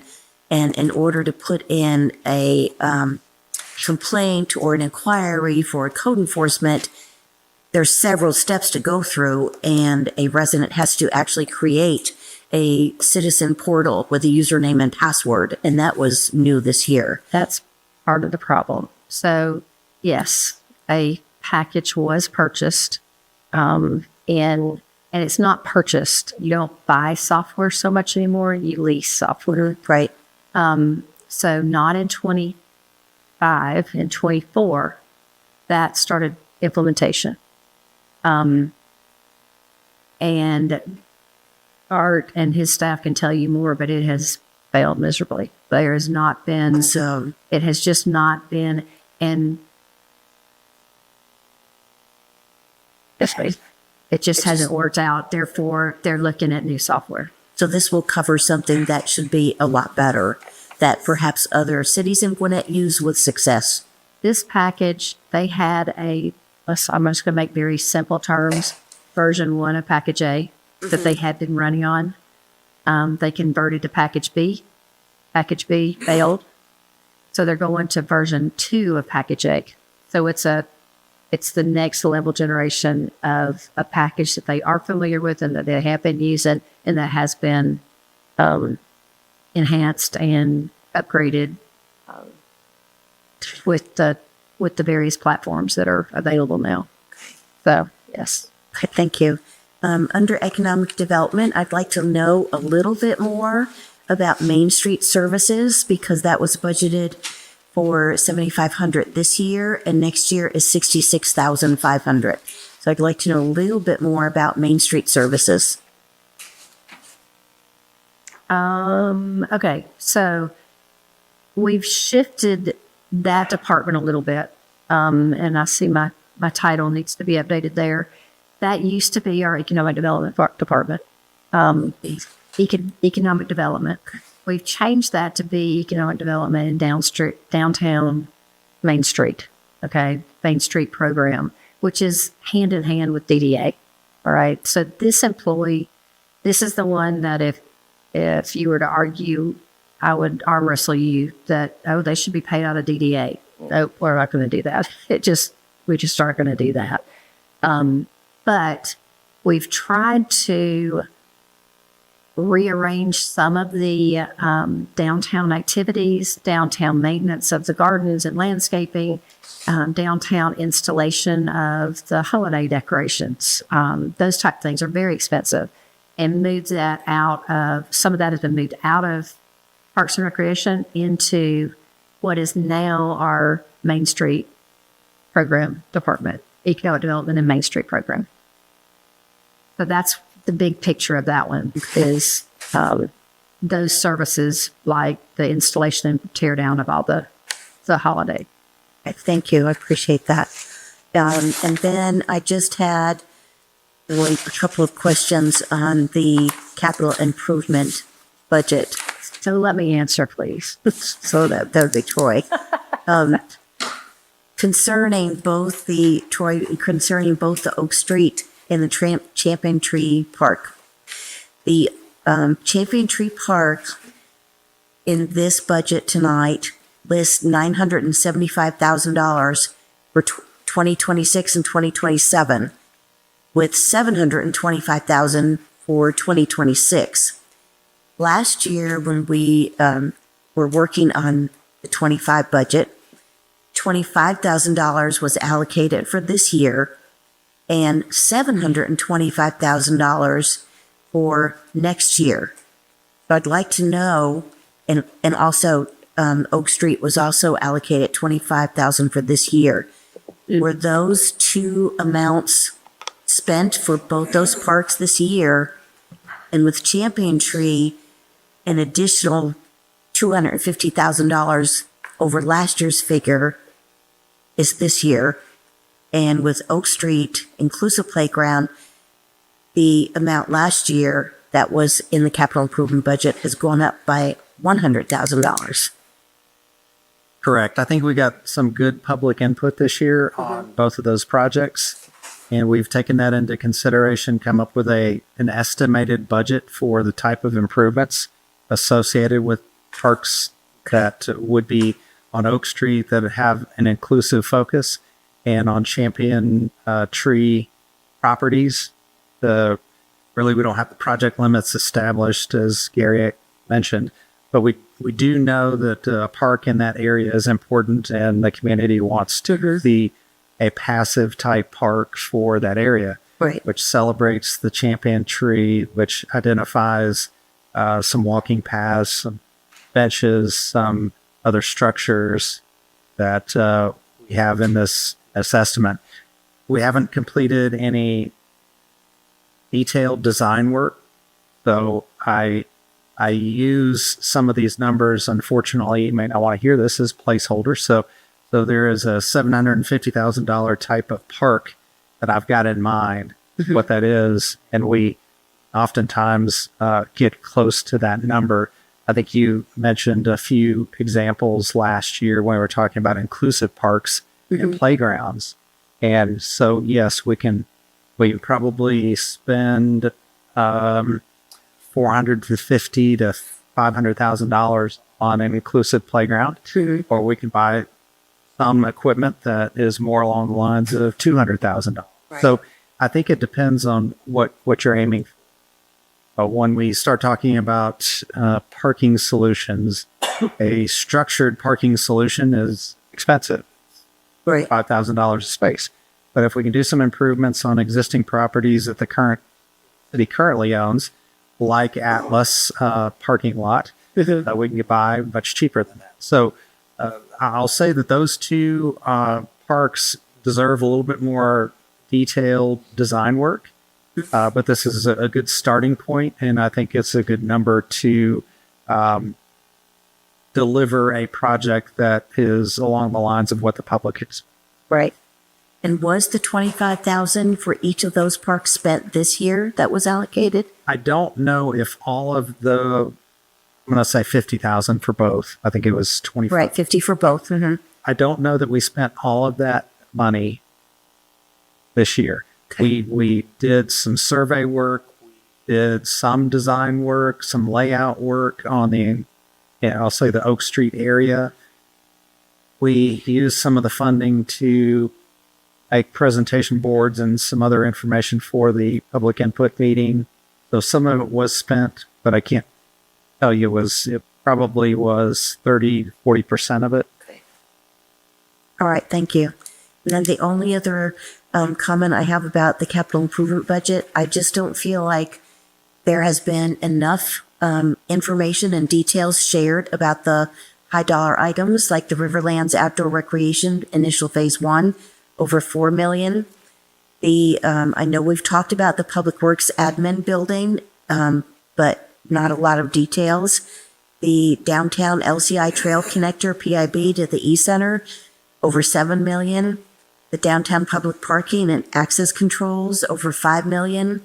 And you mentioned briefly tonight the storm hazard mitigation projects, and that's over $3 million. So I think we're making these decisions, a little bit more details about those would be very helpful. And maybe not tonight, but during the week. But those are my concerns about the capital improvement. And that would be all that I have. Thank you, Mayor. All right, thank you, Meg. I'll just make a couple of comments on the parks before I move on to perhaps some other questions. But Meg, you actually ran on investing more in parks and green space. And so I hope that you will take that into consideration when you think about these parks. And in addition to that, I know that you and Gary received a lot of community input last year when we talked about the planning phase. And I would imagine that the community, which has expressed overwhelming support for more parks, particularly in our downtown area, I'm sure that you might even hear from them again if those. Totally in favor of those. I just didn't know what the details were included for the increase in parks. And I know that happens. I think Troy answered the question. I think the details would be forthcoming. One of the top priorities, and it was expressed by you last year, was that we do community input, and we did do community input, and we received a lot of community input, and we have expressed our public, especially for the inclusive part, has expressed that we need that investment, and those children need something that's special for them and separate for them, and this capital improvement budget, I think, at least takes one more step towards that. So appreciate your input. I just wanted to add my input as well. All right. Any other questions? Just Josh. Just a few comments. Troy, Cindy, and then Paul, thank you for lots of dedication to putting this together, and of course to our department heads. This is not a easy lift that we do, and not an exercise that anyone wants to really sit down and do for fun at the end of the day. So I appreciate that, and I applaud our city staff for maintaining less than a 1% increase. I appreciate that, and I think that's great going into next year, and we kind of start talking about some tax relief measures going into our 2027 tax year. These are great things that we can continue to build on as our tax digest changes and increases and values rise. We're bringing in more income, sure, but how we allocate those resources, we can be a little bit more tighter. So I appreciate that we have done a pretty good exercise this year. And I just have one comment or a couple comments on the CIP. It is aggressive, and I appreciate Troy for putting all of this stuff in here. I think these are great things for the city in the long-term future. And I guess just to remind everyone that this is a plan for 2026 through 2030 as of right now. And then as we go through our next SPLOST exercise, that's going to take us 5 more years down the road. So lots of great things coming through the pipeline. And for anyone questioning our Public Works Admin Building, I implore you to call Troy or call me, and I will be happy to take you out there. I hope that everyone here on City Council has been to the Public Works building. Folks, these folks do not work in a fantastic condition, and yet we want to continue to give them more money. I want to give them more money. I also want to give them a great place that they want to work, that has a ceiling, that has a comfortable setting, that they can feel safe and secure in. That is a very old building that is out there, and that is money well spent. And this is something that we had talked about last year, and I'm glad this has come to fruition here. And then also on the inclusive playground park, there's lots of conversation with our task force that money will be raised. There's already money that has been raised towards this, and that will continue as we continue to get community partners. So hopefully the city portion of that inclusive park will not be everything in here. And looking back at what we did at Ridge Lake Park, Troy did a fantastic job of bringing exactly what we had requested in our CIP, coming in at $250,000, and then yet we continue to add and implore. And I think we got a fantastic park for close to $500,000. That is what our city needs, but we tend to be penny wise and pound foolish when we are sitting here looking at these budgets. So I just once again thank you to our staff and thank you for the time that they put in here. And I'm looking forward to the details that are coming for our CIP. So thank you so much. Thank you, Josh. Any other questions? All right, yes, sorry, Alvin. Of course. I just kind of want to piggyback on Josh. Cindy, thank you. Definitely. It's a great job and very comprehensive review that you and Troy and Paul have displayed. The attention and the questions, I think, are all valid questions, and you guys do an amazing job of answering that. So thank you to department heads, and definitely hearing the salary increases and the benefits that will be afforded to the employees is something that really resonated and hit with me. So thank you for those efforts. And Josh really hit it on the head as he mentioned the employees and their the conditions also that they're working in and that being a value. In regards to the CIP, the Roosevelt Circle one is something that's near and dear to me. And so just really seeing that and that being an effort and there is something that I will stand behind and support, and thank you for that, and really feel that this is a long-term progression into what we're looking to do long-term. But I just really appreciate all the efforts that everyone has put into this. So I just wanted to on record saying that. Thank you, Alvin. Anybody else? All right, we will move on to the public hearing portion of this first part of the process. And I'll just invite anybody else that would like to speak on the budget at this time. And just a reminder, we do have another public comment period next Monday as well, if you decide to not take advantage of it today. Anybody? Yes, ma'am. And just give your name and address. I know who you are, but just give your name and address for the record. Haley Marland. I'm at 5623 Riverside Walk Drive. First and foremost, I just would like to mention I really appreciate the questions from the council members. I really appreciate that. Just schmoozing over the millions of dollars we have sitting in front of us isn't helpful, at least. A lot of these have been answered, and so I'm really grateful for that. But I do want to go into some details and some numbers here. The facilities, page 4, if you're looking at a detailed budget, I'm not really sure why anybody's looking at a summary. Once again, details here. Facilities on page 4, repair and maintenance. Under the buildings and signs, it increased from $15K to $65K. Kaylee, would you mind just for a minute, just so that we can track with you, because we want to be able to view it with you? Can you just tell us again? Well, I'm going to be honest, I didn't expect any answers here. So I figured this was just my platform for a second, because I typically only have about 2 minutes. So unless you want to respond, hi, Brenda, my name is Kaylee. Can I introduce myself? If you'll give me a minute and just... Actually, I think it's going to be a great time. If you'll just calm down just for a minute. There's actually no time limit on this, so... Perfect. So are you going to respond to questions today, or...? We don't answer questions in public comment. I will slow down and take all of the time I have. So page 4, facilities, ladies and gentlemen. Repair and maintenance, buildings, cities and signs. I have it highlighted on mine if you guys would like to go. It is about 3/4 by the way. Oh, let's see. Nope, I'll get to my right one. So sorry.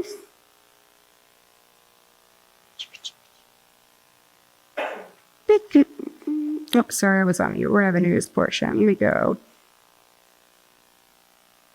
There we go. So on the expenditures, so proposed, figure out just the expenditures at the top and at page 4 at the bottom.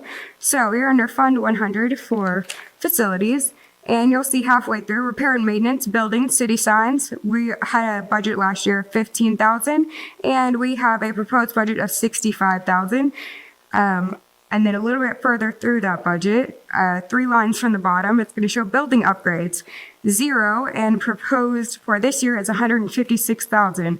So between those two, that's about $200,000 of repair, maintenance, and upgrades for the facilities. So we have heard about stair treads and new floors. I would really love more details on the $200,000 that will be spent or is budgeted to be spent for facilities. All right, so now if you want to go ahead and turn to the next page, page 5. Marketing and communication. This is something I've spoken about quite a bit because what brings people into the city? It is marketing. It is not events. It is marketing. It is telling people we're having events. Thank you. Telling people we exist. Telling people we have businesses. And people you hire to do things, like your next presentation, are marketing people. Weird how you'll pay them, but not marketing people here. Few lines into the Marketing and Communications Fund, community initiatives and supply. So for community initiatives, we have taken our budget from $9,000 last year to $0. So we are no longer marketing for community initiatives. Thank you. All right. No longer marketing for community initiatives. All right. You can laugh all you want to. Write your next Mirror article. That's fine, Taylor. All right. Page 7. I'm actually going to ask you to stop. Would you like me to turn this in? No, but just hold on for a minute. I would like to turn this in because it's public comment. We have an ordinance that actually was signed by Gary Perkle a while back that... I want the specifications because I've read this same... God, what are you going to say? Do you want to present or do you want to attack people? I am presenting. Okay, well then... He's heckling me. The sitting council member is heckling me.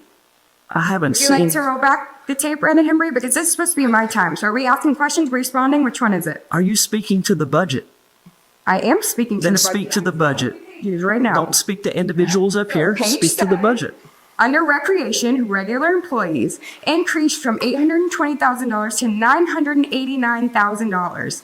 So we've spoken about this, the Riverlands position, and there will be another position. So my question is, did the other two decrease from this? Because I don't see the decreases in the other two funds. Furnitures and fixtures, you've got $30K. We did speak about that. All right, so page 8.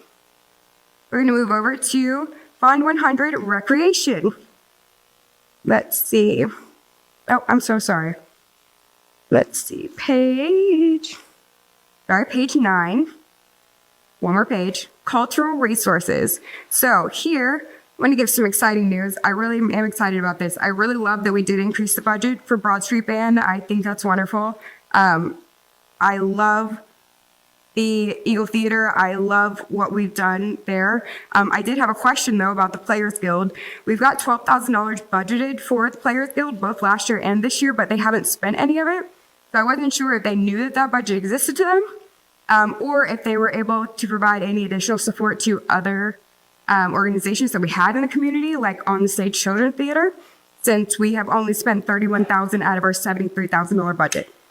So I think this would be great ways to move around money, not cut money.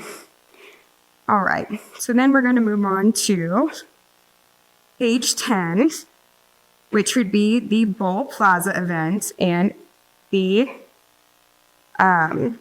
underneath, we slide about halfway through that, you'll see events, contract services. Now, you guys have heard me talk about this in a bit. There's no details underneath this. They've increased from last year, $807,000 to $830,000. There's no details of what this $830,000 line item is. This $830,000 line item is. But I know that it includes security, lighting, bar services, EMS, and the artist rider. Not sure that's necessary. All right, page 11. We will move on to the bottom, planning and development. We have increased the dues and fees from 133 to 200,000.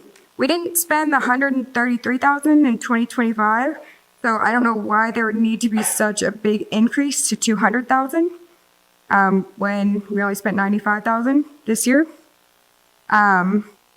Once again, we have computer peripherals, $6,800 for computer peripherals. I don't know what computer is needed for the planning department. And then we did speak about the software. We're budgeted $155,000. Has that been presented to the council and approved? I know we bought one in 2024, but it didn't work out. Has anybody spoken about the additional $155,000? We reviewed it. Is that been in process? Correct. So, page 12. When I look at the economic development, halfway through, Main Street services, this has been talked about a lot. So I'm not going to talk about Main Street services. Apparently we're bulking in on Main Street services. Apparently it's about lights. But let's talk about in comparison. So Main Street services, which is the economic development department, every other account, the majority of them, let's be fair, have been decreased. So we've cut funds from everything else, and we've increased Main Street services by $65,000. So we just don't need any other ones. We're just going to put it all under Main Street services. So are we going to itemize Main Street services at any point in time? That's just going to become a lump sum account. Are we going to put that like the contractor services and not list it out since it's a DDA fund and we don't want to talk about it? Okay. All right. So then we're going to slide all the way over and skip a couple to page 17. This will be the last point that I talk about, and it'll be halfway through. Underneath the Fund 800, Downtown Development Authority, the transfer to general funds. We spoke about this. And I mean, the transfer to general funds in 2025 was budgeted at $2.1 million.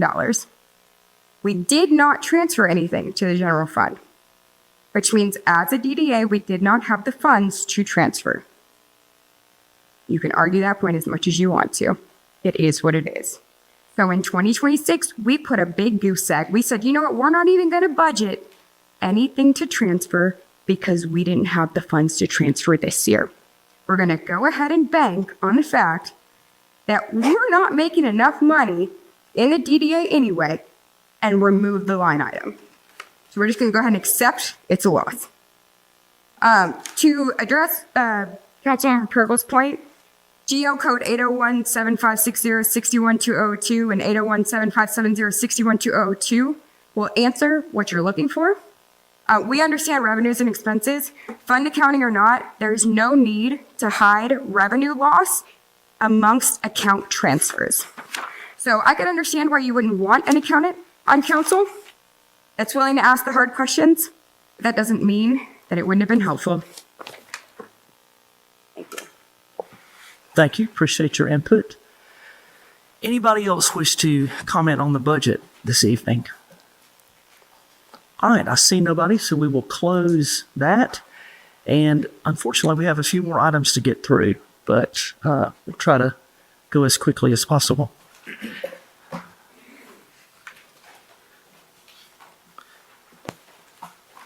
Paul, I'll recognize you to recognize Trevor Button. Thank you, Mayor, and I apologize for being late. I was in Arkansas at 9:00 this morning for a court hearing for the estate of my mother-in-law, and so but we got back here as soon as we could. I appreciate your patience and understanding. We engaged the services of KMB Advisory Group that's done work for the city since back in 2003 and under Ken Bleakley and Associates today. And we've used them in some of our downtown master planning as well, in housing planning. But we have we enlisted them to do a study and an impact analysis of our venues and our events that we have. And Trevor Butler is the senior consultant with KB Advisory Group, and he's here with us tonight, and he's been patiently waiting to present. And Trevor, if you don't mind me saying something, Trevor is a graduate of Lanier High School, and now has. Where'd you go to college? So I went to UGA for undergrad, went to Georgia Tech for my grad degree. So he's got the best of one world. What class at Lanier High School were you in? You had to have been an early one, because 2014. Okay, got it. Welcome. And I had a dog and, 2 dogs in the race on Friday. I came down here with some friends and caught the game on the rooftop. So, love Sugar Hill and love the opportunity to be able to study the community that I grew up in. I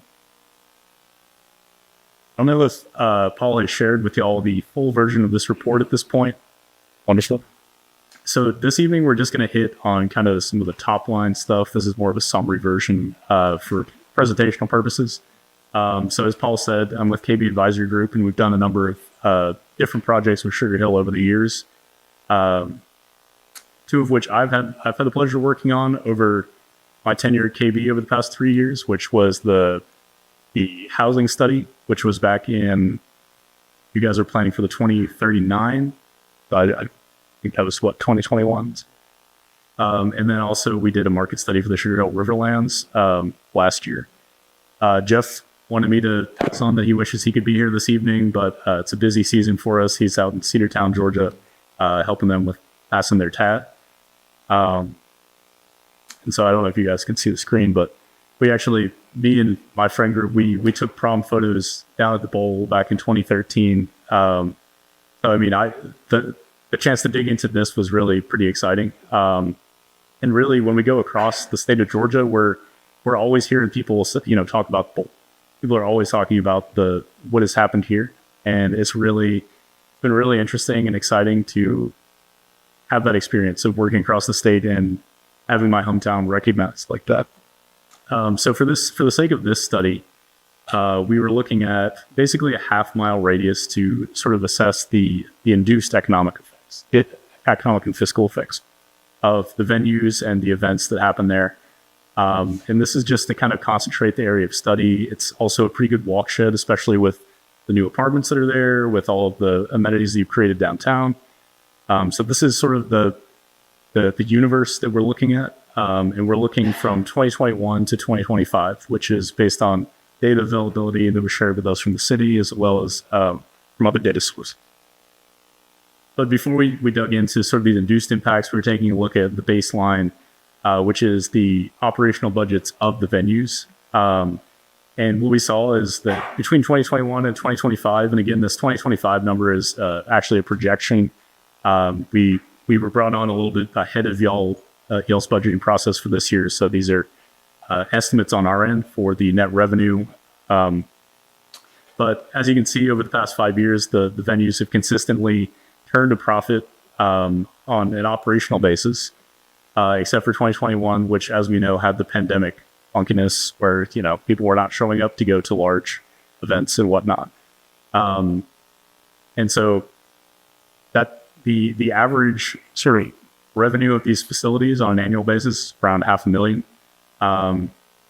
And this does not account for the mortgage that y'all pay on center and other facilities, which we thought of as more of an investment in the future of the community. Thought of this as more of a catalytic generational investment. That's something that's shared by not just people who were here in 2013 when you started this process, not just people today, but also the people of the future that you bring to this community by enhancing it as you have. And this is generally just a timeline of the investments that have been made. Back in 2013, you've got the new City Hall and the Bowl that opened at sort of their most basic level. We know that there's been major improvements of the plaza behind us. And the Eagle Theater, the East Center, came along around 2018. And since then, you've also added on with the opening of the first phase of the Greenway, which I was excited to see that we've got the bridge underway over here. and also the landing space.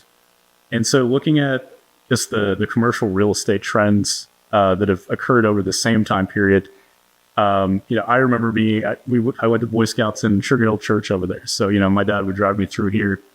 And, I remember when there was just the mosque, it was the car wash, it was, just a few buildings down here. And a lot of them were not tax producing. Were not, market driven uses.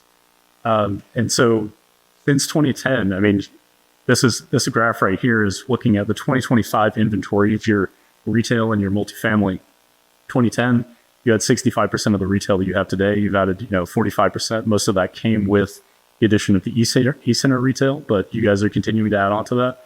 And the multifamily was only about 4% of what it is today. So you've added a significant amount of multifamily, which I know we're all living in the metro. We all know that multifamily is something that, people are not always crazy about it. But sort of digging into the fiscal benefits of multifamily projects on a per acre basis and seeing like these projects that really would not have been possible without placemaking efforts that have happened with, your investment in the Bowl, the Center, the Eagle Theater. It's significant for the local Cadence Conclave Refinery. On a per acre basis, they're returning more revenues to the county and the schools than some of these major malls that are in the region, including Mall of Georgia, which is exceeding the refinery on a per acre basis, as well as the Conclave. But every single multifamily project down here is returning to the county and schools more tax revenue than Sugarloaf Mills Mall, which that's just the land use of that mall is not as tax producing. And so this is kind of context to get into the analysis we did on looking at the impacts of the venues on property values in the area and the tax revenues that are accruing to the city because of the development that has happened down here. So since 2021, your tax revenues from downtown have almost doubled. They've grown from 1.2 million to around 2.1. And this is an assessment taking a look at this area that we've chosen, this half-mile radius, looking at the annual rate of appreciation that's occurred down here and comparing it to the city overall. Down here, things grew about 25% annually. Across the city, it was about 16%. And so the impact that we're getting to here with the 182,536 on an annual basis, that's saying what if downtown actually grew at the same rate as the rest of the city, to sort of assess what the attributable differences of the venues and the events that have happened down here. And so beyond just the property appreciation, we dug into also your visitation down here, which, as we know, drives sales, it drives really a lot of other things. And we got this information from your event staff. We did a deep dive on the Placer side to take a look at how much people are actually coming down here and kind of comparing that to the ticketed events side of things. So as you can see, the ticketed events are, they're around 70,000 in 2021. As of 2025, it's projected at around 90,000. And that's people coming down here for ticketed events, attending events, paying to be down here. And what we did was we took a look at the Placer data for, how many people are showing up down here on an event day versus a non-event day, and comparing what the difference is. And by doing that, we get to the induced visitation, which generally exceeds the event visitation itself. That number itself represents about 10% of all of the people coming into downtown. So I would say that that's a pretty conservative estimate of the impacts of the venues. But it's really just trying to get at what is attributable to the venues. What do they drive?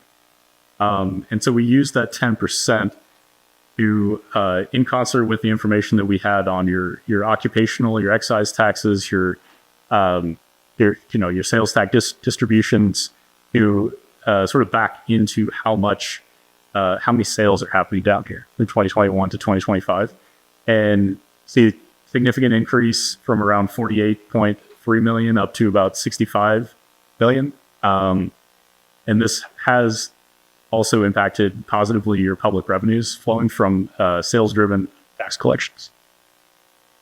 Additionally, the more that these downtown businesses are succeeding, the more that they're able to pay employees. And you've seen that the number of employees that are working in downtown has increased also from 2021 from around 402 to a projected 537. And these people are working generally full time. So they're getting about 25 million was sort of the wages supported in downtown from 2021, and now it's around 33 million. And this is sort of just a roll up, taking a look at the induced stuff, the induced benefits in concert with your operational revenues. So we said, I already called out sort of that average annual net operational revenue, which is around $500,000, and then breaking down the impacts on increased visitation, which impacts sales and impacts your sales-driven tax revenue. The total benefit comes to around $928,000, and this represents around a 33% annual return on investment for the city between the direct amount of money that you're making from ticket sales and also the positive impacts that it's having on the rest of the downtown area. And so some of the takeaways that we had in general for this in conducting this study is that the venues are a generational investment. They're something that's the cost of is being shared across not just, as I said, not just the people that are living here today, but also the people that we attract to the city by creating the quality of life advantage here at Sugar Hill. And I think that it's also really important to call out that just simply having the venues is not itself like a guarantee of positive things happening in a downtown area. I mean, I know that it's a completely different market, but taking a look at, the South Side, taking a look at Stockbridge, they have an amphitheater which has caused them nothing but headaches. It's something that's run privately. And it's a very contentious thing because they don't have very good programming, and it hasn't really set off their downtown the way that they hoped it would. I think I added a map on here that shows where they've called out, places that you can park to go to the amphitheater. But what I think is interesting about this map is that most of the things you see around the amphitheater are parking, rather than what you have here, which is multifamily, retail, mixed use, several different uses. Also, just importantly, the Bowl, the Eagle Theater, the East Center are consistently turning a profit on an operational basis. And I know that goes to just, how much money that you're putting towards it, have the adequate staff, they have the adequate resources, they can get the acts that people of the community want to see. And that plays out as, positive revenues for those facilities. And I think that another thing that was interesting was just like that 10% piece, which, it may seem small, but I think that it really indicates the bigger story, which is that you have a healthy downtown. It's not just the venues that are bringing people here. You have a lot of other reasons that people are coming down here. We did work in Brunswick, Georgia last year, and they do First Fridays. That's a city-sponsored thing. That's generally the only time that people go to downtown Brunswick. So if we did the same analysis for them, really, the events and venues would be bringing something like 60% or 70% of the people to downtown versus your 10% here. So the events and the venues are really more of, they are the bedrock of what has happened here. They've brought people in, they've created a market, and that's played out in all the development that we've seen around the area. And I think that it's important to consider that downtown Sugar Hill is more than just the sum of its parts. It's not just the Bowl, it's not just the center, it's not just the apartments, all of that working together. And I think that that's important for the city to consider as it continues to develop with new resale options, new office options, possibly hotel options, all of which would probably be very suitable down here. But that's generally where we got to with this analysis. I guess we can open it up for questions. We can also save questions. I'm glad to answer them offline in the full or talk through the full report. Trevor, thank you. You're a great graduate of Lanier High School. We're proud of the high school that we have in our community. I'll make a couple comments because I think this is really important. I think it's the importance is twofold. It helps us understand the investment that's been made in the downtown, which from what I can see is very positive. Also think this is a great marketing tool for businesses and restaurants that want to locate in our downtown in the future, because we have data to show the existing economic development, the economic impact, which can only get better as more businesses come to our downtown area. I have one question, if you don't mind. I wanted to know if events reflect non-city activity. So, for example, we have TEDx Sugar Hill coming up. It's not a city event. It's a private rental of the Eagle Theater. That's an event that brings people to our downtown. Yep. Is that reflected in here to the best of your ability? I believe so. We're pulling that data from city staff on their information on the rentals of facilities throughout the year, both city-sponsored events and rentals from the private. And that's all because we have a great staff that's able to manage all that activity and to bring people here, to encourage people to come here. All right. That's it for me. And then, yeah, absolutely, Gary. So I was trying to follow along your presentation, and the data may be the same, but it seems significantly different than what we received. So I wasn't able to keep up with you. Can you send us a copy of your PowerPoint? Because the numbers and stuff were, in terms of page numbers and trying to follow, were way off. Of course. So I'm not sure I followed it successfully, but the presentations and the conclusions you draw in here seem significantly different than what I've seen reflected in the budget the last 2 years. So I'd like to be able to make sure I follow it properly and understand what you've got there. I said, yeah, we'll get that presentation to you. I was asked to create something more presentational for the sake of this meetings. Okay, thank you. All right, anybody else? Yes, Josh. Thank you, Mr. Butler, and that TKB Advisory Group for preparing this. And I think this kind of coincides with something Councilwoman Avery recently shared with the community in terms of ticket sales for concerts and how that looks like. And I think this presentation is really kind of giving into context of that is such a small piece of what the bowl really is. I was actually surprised with some of the numbers that she had shared in terms of the Tyler Hubbard concert. I was here that night. I did not buy a ticket. I was on the promenade, and it was crowded on the promenade. There were so many people here. And I think that just goes to show you that, yes, a ticket sale is a small component of what we see in our numbers and how that impacts us. But there were so many people, going to our retail stores, going to our restaurants and buying alcohol, which contributes to our tax revenue for alcohol sales, going over and contributing to our new businesses on Temple, and how that all kind of coincides. And I think that's great when we kind of really expand of yes, sometimes we have to spend money in order to make it, and we make it back in different ways. And that's people coming back here and wanting to continue to come back here. And I think that is such a key driver. At the end of the day, would I love to, if we spend $50,000 on a concert, be able to receive $300,000 on that? Absolutely. But that comes with operational efficiencies, having a longer concert period. And just like we're seeing with our recreation center and our Eagle being used so consistently, is that we are having to now reinvest more and more money year after year after year to keep those assets top notch in a class A kind of figure. So I appreciate this presentation. I'm curious kind of how we got to some of these numbers. I think that's just in the weeds, and I'm sure you can share that with us, and we can talk to city staff offline about that. But thank you for your time, and it really gives context to a greater picture versus just a ticket sale number. So thank you. Of course. Thank you, Josh. Yes, Taylor. Trevor, I appreciate the presentation, and I piggyback in on what Josh said and what you said, which is often things are more than the sum of their parts. And I'm curious in this study if there's anything surprising that you found, anything that you weren't expecting or you found curious and maybe warrant more investigation or anything of that sort of nature.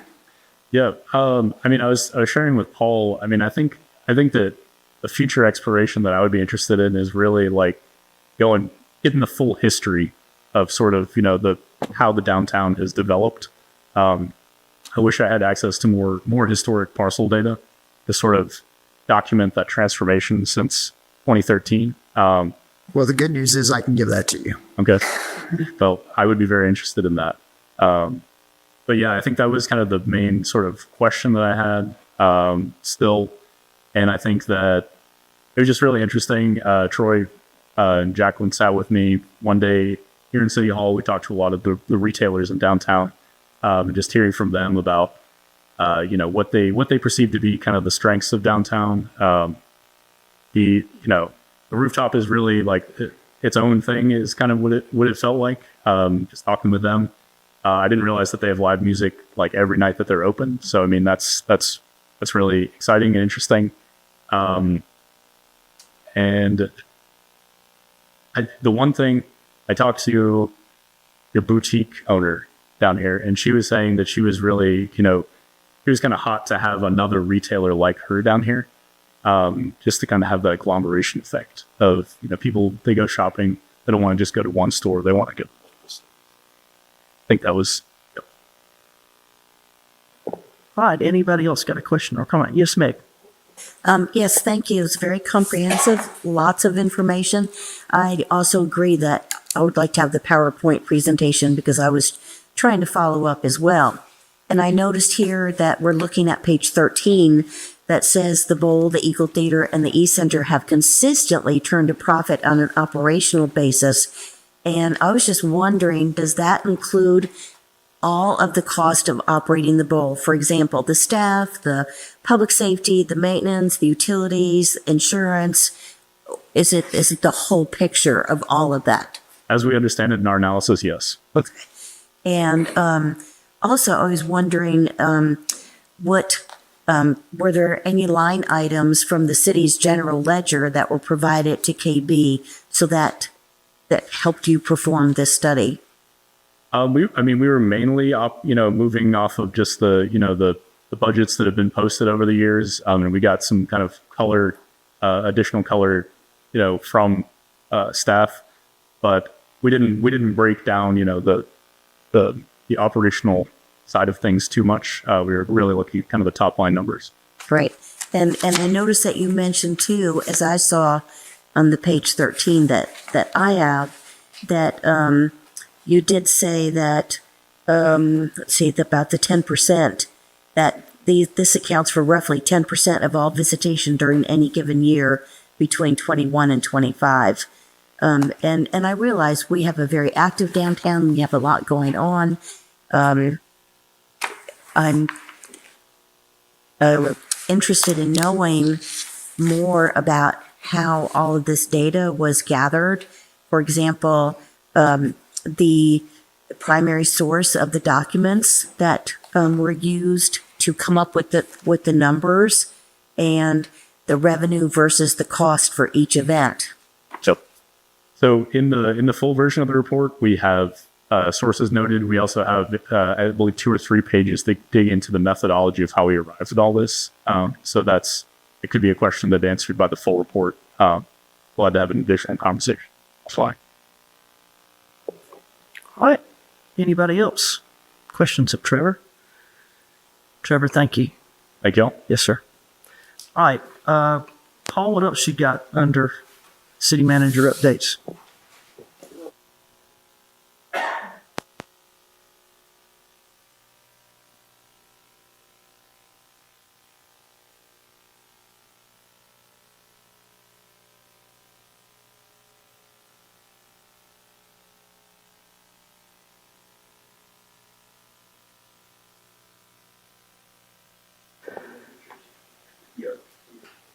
Thank you, Avery. Appreciate you being here. Of course.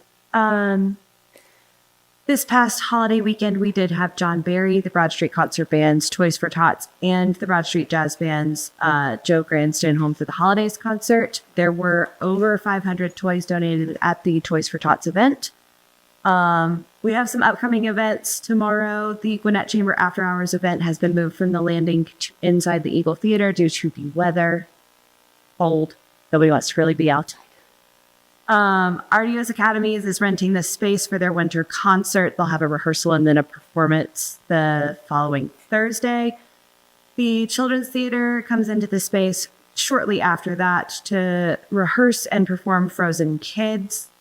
Then Gwinnett Young Professionals, they have a jury leadership program. They have an improv workshop as part of that program. They will be using the Eagle Theater facility for that workshop. Swanee Performing Arts comes and performs our second of 3 Nutcrackers this year. They'll be rehearsing and then also performing on the Saturday that we have holiday celebration. So those things will be happening simultaneously. Holiday celebration will take place in the plaza at the ice rink, the bowl and the landing that evening from 5 to 9 p.m. If there is rain, which we cannot see at this current moment, everything will shift into the E-Center. The Broad Street Concert Band has their holiday party in the theater gallery. There is a menorah lighting in the landing. All Stars Performing Arts comes in and performs Nutcracker number 3. That one has a Grinch, in case you wanted to spice it up. And then the Winter Break Bash will take place. We'll be showing Elf on Monday. Polar Express, which is our tradition to show before Christmas Eve, will take place on the 23rd. The evening performance will have a couple of different special guests, so feel free to come and see that. That will be very fun. And then on the 26th, we'll wrap up the Winter Break Bash with Mr. Megorium's Wonder and Corey.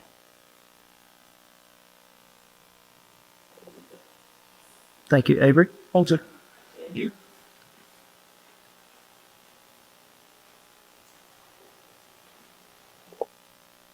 Evening, everyone. I'll make it short and sweet. November was a very good month for us. The golf course, although through some weather situations and some other things, ended up having a really nice November. Hopefully we're going to have a nice December, although we're starting a little slow with the colder weather that will have it. We'll make it up and finish the fiscal year off strong. You can tell the ice rink is going well, started in mid of the month. Their attendance levels over the first couple of weeks have been consistent with what's been going on the last several years. I have not heard how they did this past week over the Thanksgiving weekend, but I should have that report in within the next couple of days. The E-Center is bustling every week, every night. There's something going on there. Weekends have become extremely busy and hard for others to try to find space to have a function and or a meeting sometimes. But we make it work as best we can, and we keep the place occupied and busy. As for maintenance and other things throughout the rest of the month, it is December. We will be packing up and finalizing some mechanical annual things with all of our equipment and our vehicles. All of our buildings will start having some refresh going on since it's an inside project. At Ridge Lake Park, our playground is programmed to be delivered on Monday a week, on the 8th. They will offload that day and begin constructing the playground that exact same week, most likely on Tuesday after the offload on Monday. That project will take several weeks, but it'll be nice to show hopefully photos, and or if you take a visit out there, you'll see the progress of how it's going throughout the weeks. As for that, I'll conclude my report unless you have any questions. Andy, thank you. I'm a big fan of ribbon cuttings, multiple ribbon cuttings for every venue. So I'd love to do ribbon cutting for the playground when it's done and just bring out the community and celebrate that addition. Okay, that'd be great. Yes, Gary. So the playground floor is the rubberized thing. Is there concrete under it, or is crush and run, or what? It's a mixture of crush and run, pea gravels. Okay. So you don't have to pour concrete? Yeah, we will have to pour concrete, but it'll be a concrete collar similar to a curb on a sidewalk. Yeah. That's what the base will come up to. We'll have a small sidewalk that leads from the existing sidewalk. I just bring that up as a concern. A concern with curing the concrete in the cold weather. Yes, sir. No heavy concrete underneath. Okay. So the collars, hopefully the concrete company will use a little better mesh base if it is cold weather while they're pouring. All right. Thank you. Appreciate it. yeah, good. Good job. All right. I think I'm not aware of a need for executive session. Frank is the person that always makes us have one. So, Nothing. all right. Is there a motion to adjourn our executive session. Have a motion from Alvin, second. To adjourn executive session. Oh, boy, yes. Motion to adjourn our work session. Yeah, so see votes. All right. Got a motion and a second. Motion from Alvin and Gary. All those in favor of adjourning our work session, please raise your right hand.